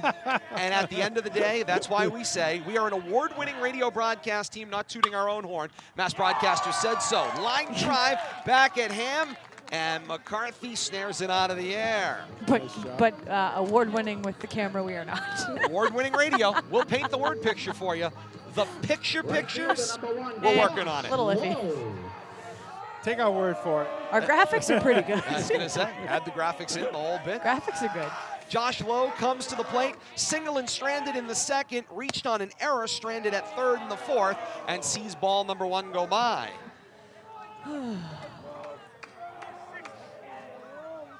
Third time through the lineup for the 3-4-5 hitters here. The 1-0. Found that one on the screen. Tape made it. Yes. It's the little celebrations that keep things going. 1 ball, 1 strike, 1 out. 4-0 Leominster lead. Central Massachusetts championship game first of its kind pilot tournament sponsored by Central Massachusetts Athletic Directors Association. Do you know how The long? 1-1 called the strike, 1 ball, 2 strikes. Do you know how long it's going to take you to take the tape off, the layers of tape that I have on that camera? The most important part is everybody can see what's going on. At least with that camera. Here comes the 1-2. Missed up and away. Level the count, 2 balls, 2 strikes. Todd Robbins, Bill Thomas, Kate Robbins, and you. End of the Central Mass tournament tonight. MIAA tournament starts next week. We'll update you on the bracket in a moment. Leominster, we can tell you, got a first round bye. We'll get more information on that. They will play and host a game at Doyle Field next Thursday at 4 o'clock. Put it on your calendars. We'll have it for you in 1 day delay, but we'll be there for that one here on RFM. Oh, I'll get that on my calendar. The 2-2. Missed off the corner. 3 balls, 2 strikes. Smith trying to hold it out there to no avail. I'll stand corrected next Wednesday, correct? Oh, yeah. Next Wednesday? I don't know. 23rd Yeah, next one. is the date. Because you're out of school and I'm in school. That's correct. 3 balls, 2 strikes, 1 out. Make it 2 outs. Dealing on the corner. Disbelief is low, but Low is a victim looking. The 10th of the night. Retired by way of the K for McCarthy. Second game in a row, double-digit Shortstop, strikeouts number for 20, Evan. Ryan Meyer. Low appeared surprised, but I'll tell you, it's been that big all game long. It stayed that big on into the 6th inning. Ryan Meyer, the shortstop, comes to the plate. Victim swinging in the 2nd. Flew out to the pitcher, McCarthy, in his last at-bat and takes a look at a called strike 1. And I tell you, Smith is setting up on that outside corner, and McCarthy is dealing it right into the glove. Playing pitch and catch right here.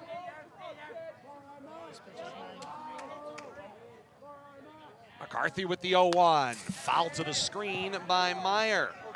0-2 goes the count. Once again, difficult to get behind in the count. 0-2 with McCarthy feeling as good as he is with a 4-run lead to his credit. So right now, McCarthy's able to freewheel and deal.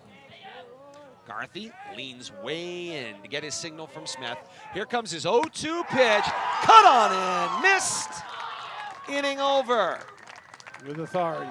3 up and 3 down again in the inning. No runs, no hits, no errors, nobody left on for the Colonials in the top of the 6th. To the bottom of the 6th we go. Blue Devils with a 4-0 lead, and back to the top of the order they go. Smith, Dutton, McCarthy due up in the 6th. More to come.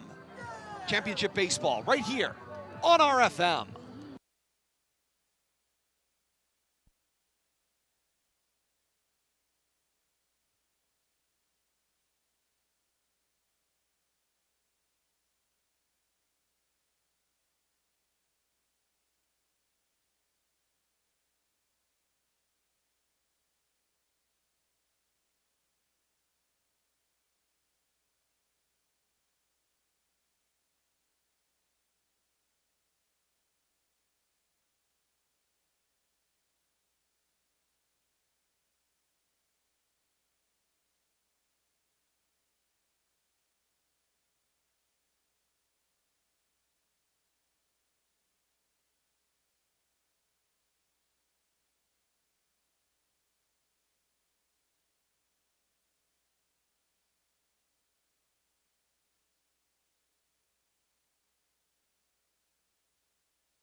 To the bottom of the 6th we go, and back to the top of the order for the Blue Devils. Tyler Smith bats lead off here.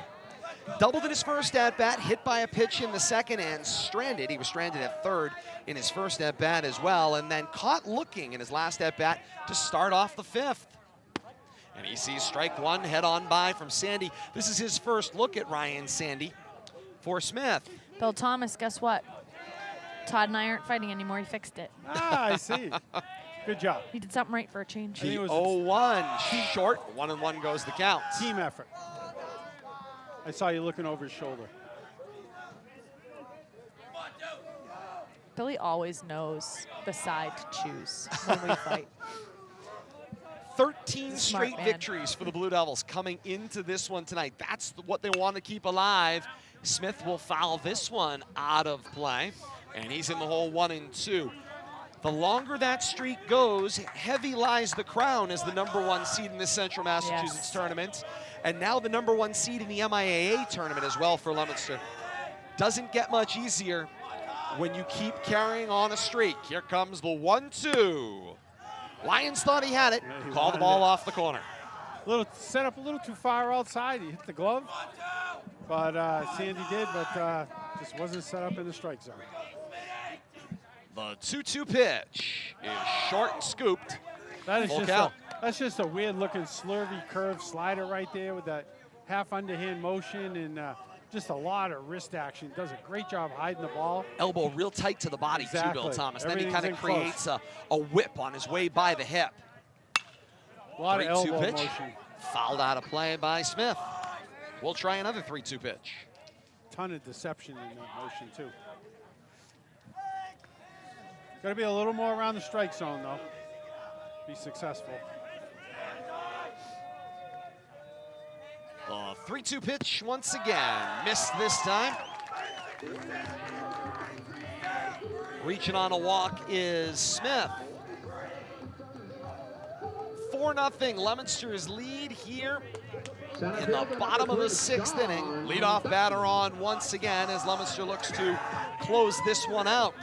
Taking a quick look at my book, only a second base on balls that Blue Devils have earned tonight. First one off Sandy. And Smith sends diving on back into first as Sandy sends one over to Bates. Smith with a short lead over there, just kind of fell back to first base. I don't think he's going anywhere. First offering Sandy to Dutton. He sees it for a called strike 1. Dutton, sacrifice bunt at the pitcher, reached on a fielder's choice in the 3rd, and then singled and became a run scored last inning for Leominster. And sees that ball down and away. 1-1 goes the count. The bugs are really starting to be prolific Playing too. with him. Bill Thomas has adopted a He's a pet friend. over here. He's become the Jack Hanna of the broadcast. Making a Here friend. comes the 1-1. This one misses down and in. Bill, don't let any of those bugs anywhere near me. Not a one. And I noticed he kept it alive. He had the pencil kind of Yeah, hanging I over its wanna- head. trying I thought to- he was definitely going to cleaver it, and then he kind of let it, just kind of scooted it along. Trying to shoo it away. The 2-1, ripped in that shortstop gap. It's another single for Dutton. Station to station goes Smith. Smart move right there, especially with McCarthy coming up. Don't want to run yourself into an out. Now all of a sudden Leominster with 9 hits in this ball game. The hits are starting to pile up for the Blue Devils. Once again, Blue Devils showing us what we've seen frequently this year. We Late haven't- inning offense. Bill Thomas, I have an addition game I'm offense. going to make to our equipment. I'm getting a citronella candle. That's my purchase. coming up. Stepping off the back. I think we need tiki torches. No, that's fire. It adds a little something I'm to going to it, get doesn't it? citronella. I mean, that's also fire, but at least it's in an glassed enclosure. See if Evan can't cap his night off here with a RBI drive somewhere. Smith dancing behind Sandy. Now he makes his first offering to McCarthy down the tube for a called strike. McCarthy walked, stranded at second in his first at-bat, caught looking in his second at-bat in the 3rd, singled, and then the run scored was a courtesy runner for him in Tyler Godin. Back in the 5th. Sandy thinking about it. McCarthy wants out, granted the time, and steps out of the box. And McCarthy regroups and then right on back in.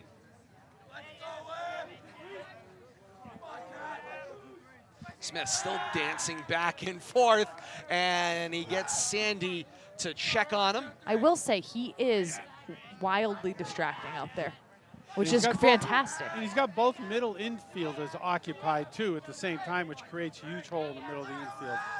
The 0-1 offering Ball down, dug out by Lions. Count evens, 1 ball, 1 strike.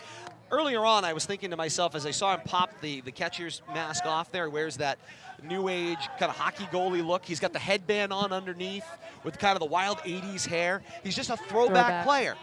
Pants where they belong, knee high, showing the full sock.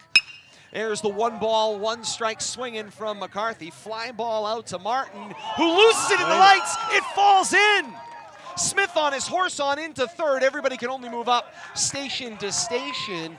And Martin somehow, Bill Thomas says that one went a mile high out toward him in center field.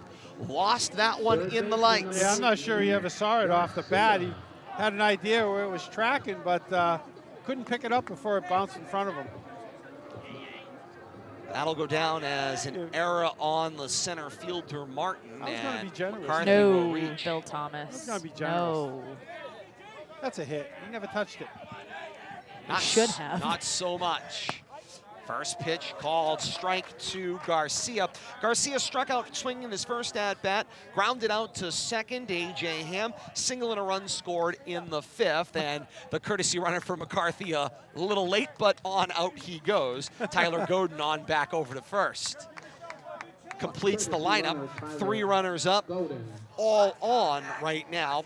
Walk for Smith, single for Dutton. Error on the center fielder gets McCarthy. Now Godin on at first. Blue Devils every direction Sandy looks. And Sandy wants to talk to Lyons. He'll ask him on out to the rubber. And the cleanup hitter Garcia is out there. And we mentioned, of course, Leominster got the #1 seed in the upcoming MIAA tournament that is coming up. That tournament set to begin later on this week. They drew a first round bye. First game coming up on Wednesday the 23rd, 4 p.m. at Doyle Field. They've got the winner of the 8-9 game. Get this one. The 8-9 game, Tantasqua hosting St. John's, the 9 seed in that one. How did that happen? They played most of their games in the Eastern Mass Catholic Conference. That's true. First pitch, a ball off the corner. Excuse me, second pitch, 1 ball, 1 strike goes the count. Can we discuss what kind of look bugs who's back. are these? These things are Came giant. back. What is it? I've never seen one like that. I have one in front of me, but I refuse to look at it. The 1-1 pitch, and Garcia will launch this one up in I've never seen toward the elementary school out of bugs play. like this before. They're like locusts. What are they? Are they the cicadas? No, those are not cicadas. No, I was going to say cicadas are a little bit bigger, Yeah, right? yeah, they're more like a grasshopper. Cross can between a this- grasshopper and a beetle. These are so strange. And if only we had a camera that could see it. 1 ball, 2 strikes. You can. It's all the little flecks. Ground ball. Garcia ripped what it a third, up with it. The 1 bounce throw into home. Called out He wasn't at on the home plate. 5-2 is the putout, and we'll say he had a cleat grabbing the front corner there for the force out at I home. like the brown around home plate there, and I didn't see any shoe on that plate, but we'll give him the in the air, in the neighborhood call. Guess what I did again? 5-2 goes the putout. Kate took the wide angle when the play was at home. Yep. Yep, I did. Smith retired. Yep, I did. Everybody moves up on the force out. Garcia scored a fielder's choice on down at first, and this brings Brandon Arsenault to the plate. Struck out swinging in his first at-bat, singled in a run scored to open the scoring in the 4th, hit by pitch and stranded at 3rd in the 5th. The 0-1, called strike 2. Quickly in the hole, Arsenault.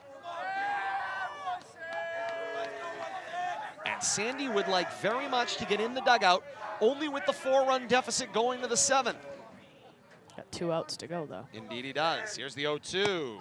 Cut on and missed. That'll help. Arsenault down on 3 straight pitches. And that brings Tony Sabatelli to the plate. He's flown out everywhere he has tried to hit the ball today. Lined out to second base, lined out to the right fielder, and then a sacrifice fly to score a run in his last at-bat. And sees strike 1. Other side of the bracket for the Colonials in the upcoming MIAA tournament. Shrewsbury drew the 6th seed in the MIAA tournament. They will host the 11th seed, the Mountaineers of Wachusett, on the 21st, which is Monday at 4 o'clock. Big swing and a miss there from Sabatelli. He's in the hole 0-2. Sandy on the verge of getting out of this after having our bases loaded, no-out jam. winner of the Shrewsbury Wachusett game gets the 3rd seed Doherty, who got a bye. The 0-2 pitch from Sandy. Savatelli stays alive, fouls that one to the backstop.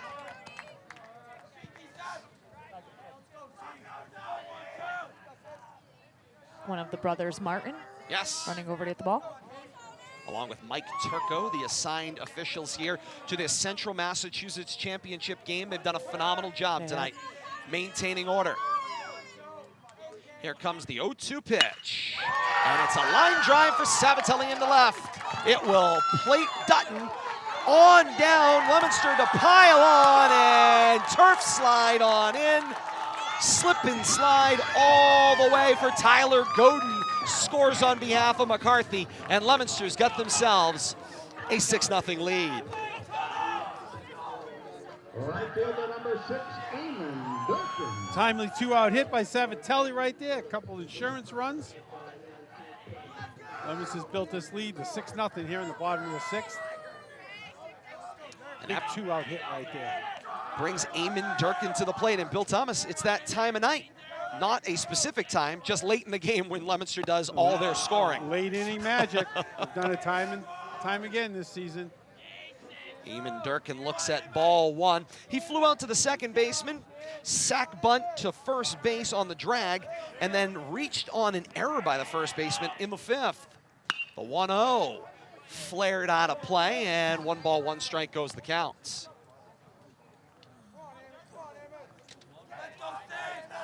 Sandy was 1 pitch away from getting out of this inning after having bases loaded, no outs. Got that force out. Got the strikeout, couldn't get that 3rd out. 1 ball, 1 strike, 2 outs. And strike 2. Nice breaking ball at the knees. Right, that pitch is never above the waist and then drops right before it gets to the plate. And looks like a not really a fastball, but it looks like it's coming in flat. It's not that big arcing curve, but it's got to drop. Kind of falls out of it. Falls right out of it, right at the edge of the batter's area. Here comes the 1-2. Durkin hits this one on the ground. Over to make the play is Meyer. Crosses body throw. Took too long. Infield single for Durkin.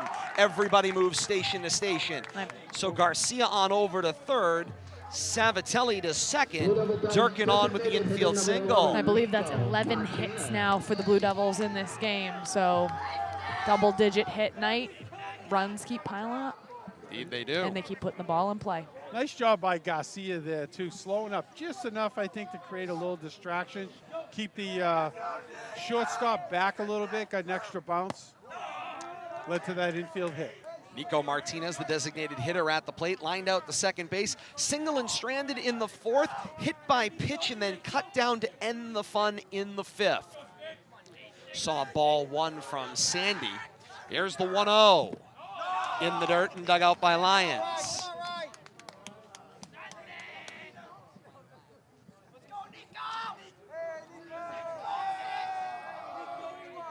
Nico was a hit-by-pitch victim last at-bat. Indeed he was, and he wore it well. Here's the 2-0. Gets up underneath this one, going with it to right field on the hop, and not able to play it is Josh Lowe in right. Garcia's in, right behind him comes Savatelli, put 2 more on the total for the Blue Devils. Once again, I think the right field, they're a little unfamiliar with the lights and the way the ball plays off the bat. Just seem not to pick that ball up at the arc and bounce in front of them. And Eamon Durkin goes 1st to 3rd on that play, Bill Thomas. So runners at the corners for the Blue Devils, and Coach Lee Diamantopoulos is out of the dugout here in the bottom of the 6th inning. He's going to make some adjustments. Going to need a new pitcher. 2 runs scored on that play, correct? Indeed they did. Only 1 run put up on the scoreboard. Scoreboard has 7-0. We have 8. My scorebook says 8 as well. Yeah, I got 8 also. I've got 8. And that'll close the book on Sandy. We'll get you the new pitcher as we continue championship baseball right here on RFM. Now pitching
So we continue on here in the bottom of the 6th. New pitcher is A.J. Ham. The second baseman comes to the bump for Coach Diamantopoulos. Off the bench, Colby Coughlin takes over at second base, and Ham brings the fire for strike 1 as he takes on Ryan Fava. Fava single cut down at third base to end the 3rd. Line drive back to the pitcher Siciliano. Fielder's choice and stranded at first in the 5th, and Fava is retired on the shallow line drive to right. Josh Lowe comes in, makes the basket catch, and ends the excitement for Leominster in the 6th. 6 complete here at Baulks Field, the Central Massachusetts Championship game. Leominster with the 8-0 lead through 6th. McCarthy looks to wrap things up with a complete game in the top of the 7th when we continue. More baseball to come here on RFM.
As public address announcer and local disc jockey Dick Tucker keeps working his way through the Pitch Perfect soundtrack, which I am absolutely enamored by tonight. I absolutely adore. One of my favorite fun movies, Pitch Perfect, starring Anna Kendrick and company, Rebel Wilson. You know that you're bringing some revelations to the world right now. Right? It's all right. I can live with it. I've seen Pitch Perfect 1, 2, 3. This really builds, by the way. I was going to say, absolutely.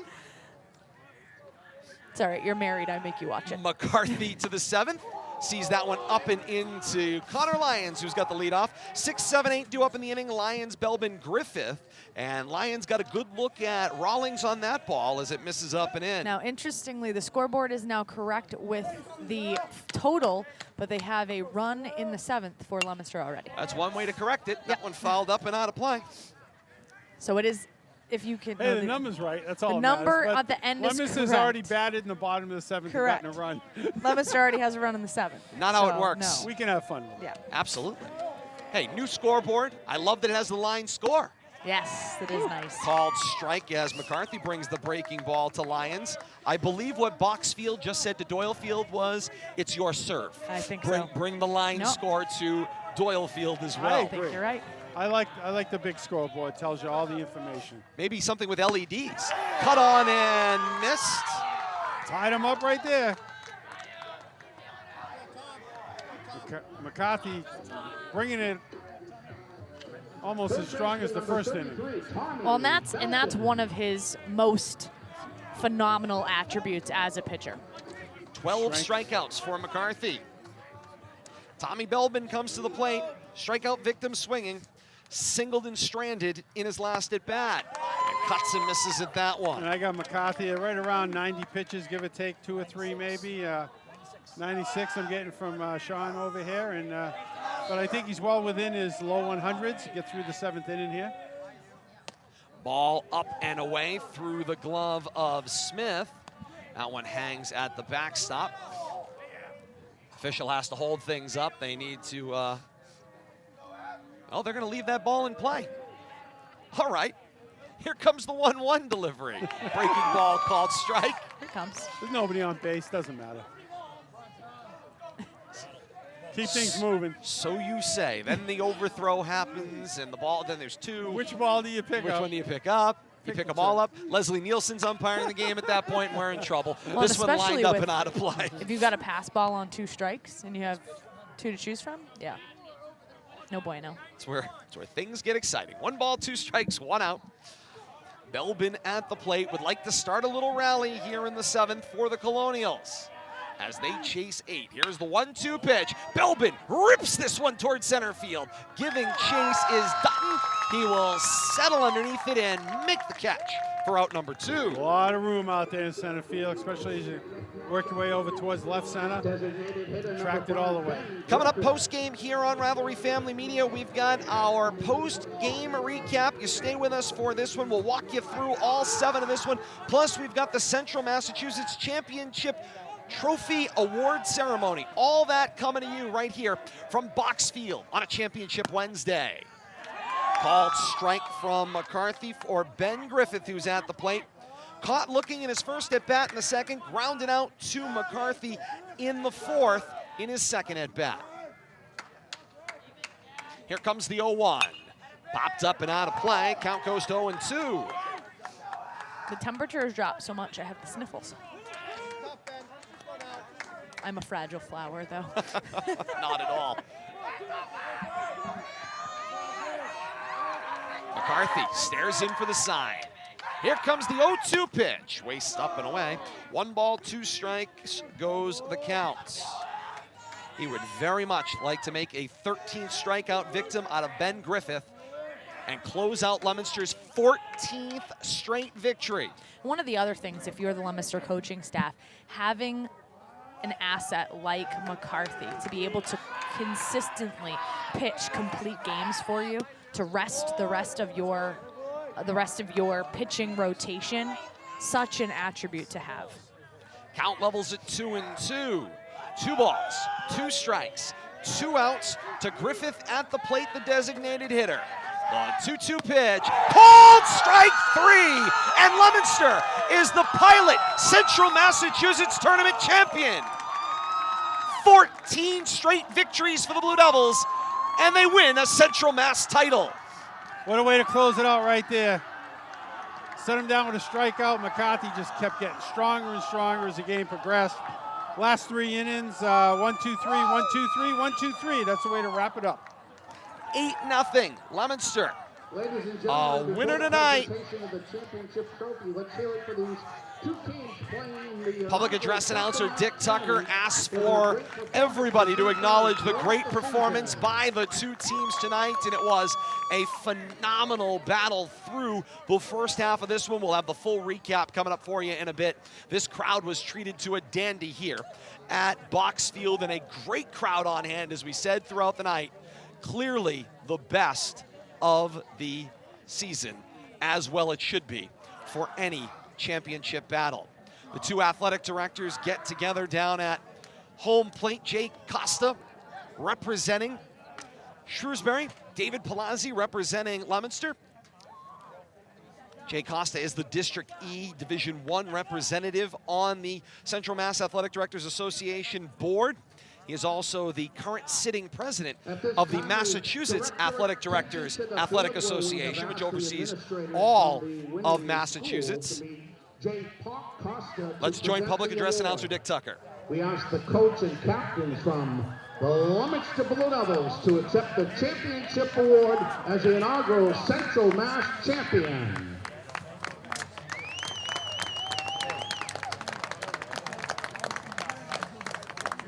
Congratulations to both teams on a great season and best of luck. If you're moving on to the MIAA tournament, we'd like to acknowledge our tournament sponsor, Crown Trophy of Northborough, and personally we want to thank Marlborough High School. As the celebration begins, you saw Athletic Director Dave Palazzi. You saw Leominster High School Principal Dr. Steve Dubzinski there to assist Jay Costa in passing the trophy on to Leominster. The Pilots, or as Dick Tucker said, inaugural Central Mass champion of this new format in baseball, belongs to Leominster. And Bill Thomas, given Leominster's baseball history, as well it should. Yeah, I mean, long history on, not just football that we follow, and, we're following a lot more baseball. The success just continues to build and build. And, and having a leader like Rich Barnaby as the coach, and great players that just buy into the system, and that leads to a tremendous season, a team effort. We see time and time again, Leominster, it's not the first time, maybe not the second time through the order, but they bear down, they pay attention, they're a well-coached team, and they know how to score runs late in the game and how to put pressure on the opposition, and it's led to a tremendous season up to this point. Athletic Director Jeff Rudzinski out here to help close things out, makes his way all the way over to his counterpart and Athletic Director Dave Palazzi, sees Coach Rich Barnaby to pass on his congratulations as well. As Dick Tucker mentioned, of course, both teams advance on to the MIAA tournament to come. Leominster, the #1 seed, and they will have a first-round bye, as we mentioned. They've got the winner of Tantascwa and St. John's of Shrewsbury. That should set up some fun. Colonials are on the other side of the bracket. They've got an opening round matchup against Wachusett up at and on top of the hill against Shrewsbury. Players out on the field taking selfies with the championship plaque. See McCarthy getting interviewed out there by Chris Kine. You can catch that one on Twitter at Leominster Athletics for that one. We step aside. Post-game recap coming up as we continue. Leominster is the inaugural Central Massachusetts champion in baseball. More to come. Stay with us. This is RFM.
Post-game wrap-up here on Rivalry Family Media. Great to have you along with us. Facebook.com/Media Rivalry.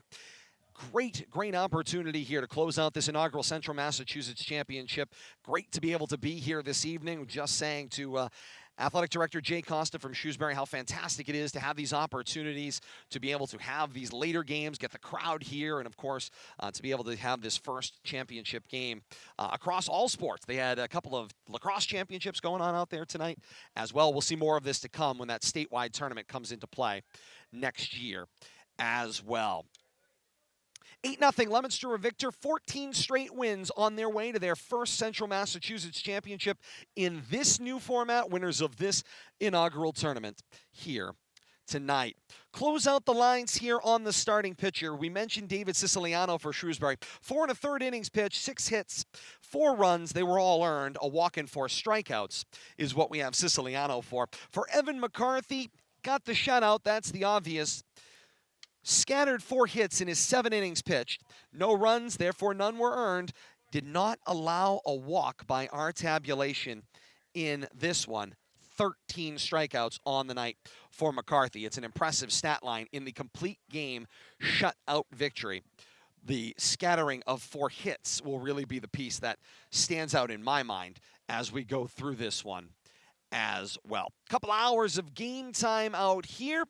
Great night. Great battle here, closing out a Central Massachusetts tournament here. Bill Thomas, an opportunity for you. Final thoughts here on what you experienced in kind of our first run through the lacrosse and baseball tournament as well, closing with a Leominster championship tonight. Well, I got to tell you, some tremendous baseball to close out what's this called? The athletic directors. You call it CMADA, you call it the Central Mass Athletic Directors Association, Central Mass Championship. First round of tournaments for the Central Mass baseball teams. But just a great performance by Evan McCarthy, but he's done that time and time again this year. Back-to-back shutouts, back-to-back complete games, back-to-back double-digit strikeouts, and contributed some on offense, and he was just an integral part of everything that happened tonight. But it wasn't just the Evan McCarthy show. You know, we've also noted first time through the order, maybe even second time through the order, Leominster offense struggles, but give them a third look. They find a way to put runs on the board. That's exactly what they did tonight. Led to an 8-0 win. Right back at it into next week, Bill Thomas. And we talked about this, the funny bracket. We'll start first with Shrewsbury. They've got Wachusett at home to open up this MIAA tournament. And then you come on the backside of that, they got to take on Doherty, the winner of that game. Shrewsbury and Wachusett got to take on Doherty in the next round as they were a 3 seed and got a bye. Then you go on the other side of the bracket to Leominster, 1 seed. Get the first round bye. All of that, of course, stands out in the conversation. But they get the winner of Tantascwa and St. John's of Shrewsbury, who's played most of the year in Eastern Mass, going to be a Central Mass team in this situation here, and set up a phenomenal battle for whoever. I mean, Shrewsbury's going to go on the road. They're the St. John's is going to go on the road as the 9 seed to the 8 seed Tantascwa, and what will be an interesting battle. And the winner has to go to Doyle Field next Wednesday to battle Leominster. Yeah, and don't let that 9 seed next to the St. John's Redmen, is they still called the they are not. Pioneers. What are they called? They're the Pioneers. St. John's Pioneers. The Redmen were the St. John's down in Jamaica, Queens, and they're the Red Storm now. Okay. But anyway, you think of them as a 1, a 2, maybe even a 3 seed. But they've been playing some tough baseball. They were just involved, I believe, in a Catholic conference tournament. Yep. I don't know how they made out. I've been on vacation, thankfully. But, you don't expect to see anybody hang a 9 seed next to a St. John's team. I don't care what sport it is. I'm sure they're going to bring it. They're going to play much tougher than a Central Mass 9 seed. So we'll have to see how that works out. You know, we had hoped to see the St. John's Shrewsbury matchup a couple weeks ago. Weather didn't cooperate, but you know, who knows? Down the road, maybe we'll get to see, a St. John's Leominster matchup like we thoroughly enjoy in all the other sports we get to cover. And I think that would probably be the game that everybody would like to see. But that's down the road, and who knows if that'll ever happen. Let's take this tournament coming up one game at a time. The good thing is Leominster gets the 1 seed. They get to rest Evan McCarthy. It gives Coach Barnaby a lot of options. His number 2 and his number 3 pitchers have performed admirably this year. It hasn't just been Evan, even though I believe he goes to 7-0 after tonight. But, it'll give Coach Barnaby some opportunity to mix and match, and then, have Evan hopefully use him in relief or to have them to start down the road. The Central Mass round of this baseball tournament will be played on the 21st for the opening round. The 23rd is the second round. Winners then advance to a semifinal on the 25th, and then the 25th is also listed as the title game.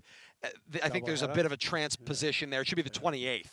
So if you play this out and you start McCarthy in the quarterfinal game, you really can't throw him 7 innings if you want him to throw in the semifinal, as it is just 2 days later. Well, So you put hope that that you into build a context. lead. Maybe, I don't know what the rest is. For 3 innings, you need maybe 1 day, or 4 innings, you need 2. We'll have the count for you, Bill But Thomas. we'll have all those numbers because, hopefully we'll be able to play this forward. But let's just take this one game at a time, but the Blue Devils got a week to think about how they want to approach this upcoming tournament. And there'll be a lot of practice, a lot of talk about how to attack the upcoming week or 2 of baseball. Indeed. Certainly appreciate that, Bill Thomas. We'll have that game for you in the MIAA tournament. The game is next Wednesday. We'll be there for coverage. The game will be brought to you in 1-day delay, as this one was, on Facebook.com/Media Rivalry, and out there on YouTube as well. Search Rivalry Family Media for that one. Leominster, an 8-0 victor, the inaugural Central Mass champion in baseball, and so much more fun to come. Stay with us. We've got lacrosse postseason, we've got baseball postseason, and some more fun to come as well. You stay with us. We got it all for you right here on RFM. Want to thank Jeff Rudzinski, the great folks here at Marlborough. Beautiful Baulks Field, absolutely phenomenal facility. A great pleasure to be able to be here to bring this game to you tonight and to be able to share this relatively brand new facility with the overarching Central Mass athletics community. We're looking forward to more to come. For Bill Thomas and Kate Robbins, we thank you so very much for being a part of our family over the last couple of hours, and we look forward to bringing you more baseball, lacrosse, and more sports to come here on RFM. For Billy and Kate, I am Todd Robbins saying thank you so very much for joining us. And until next week, so long, everybody.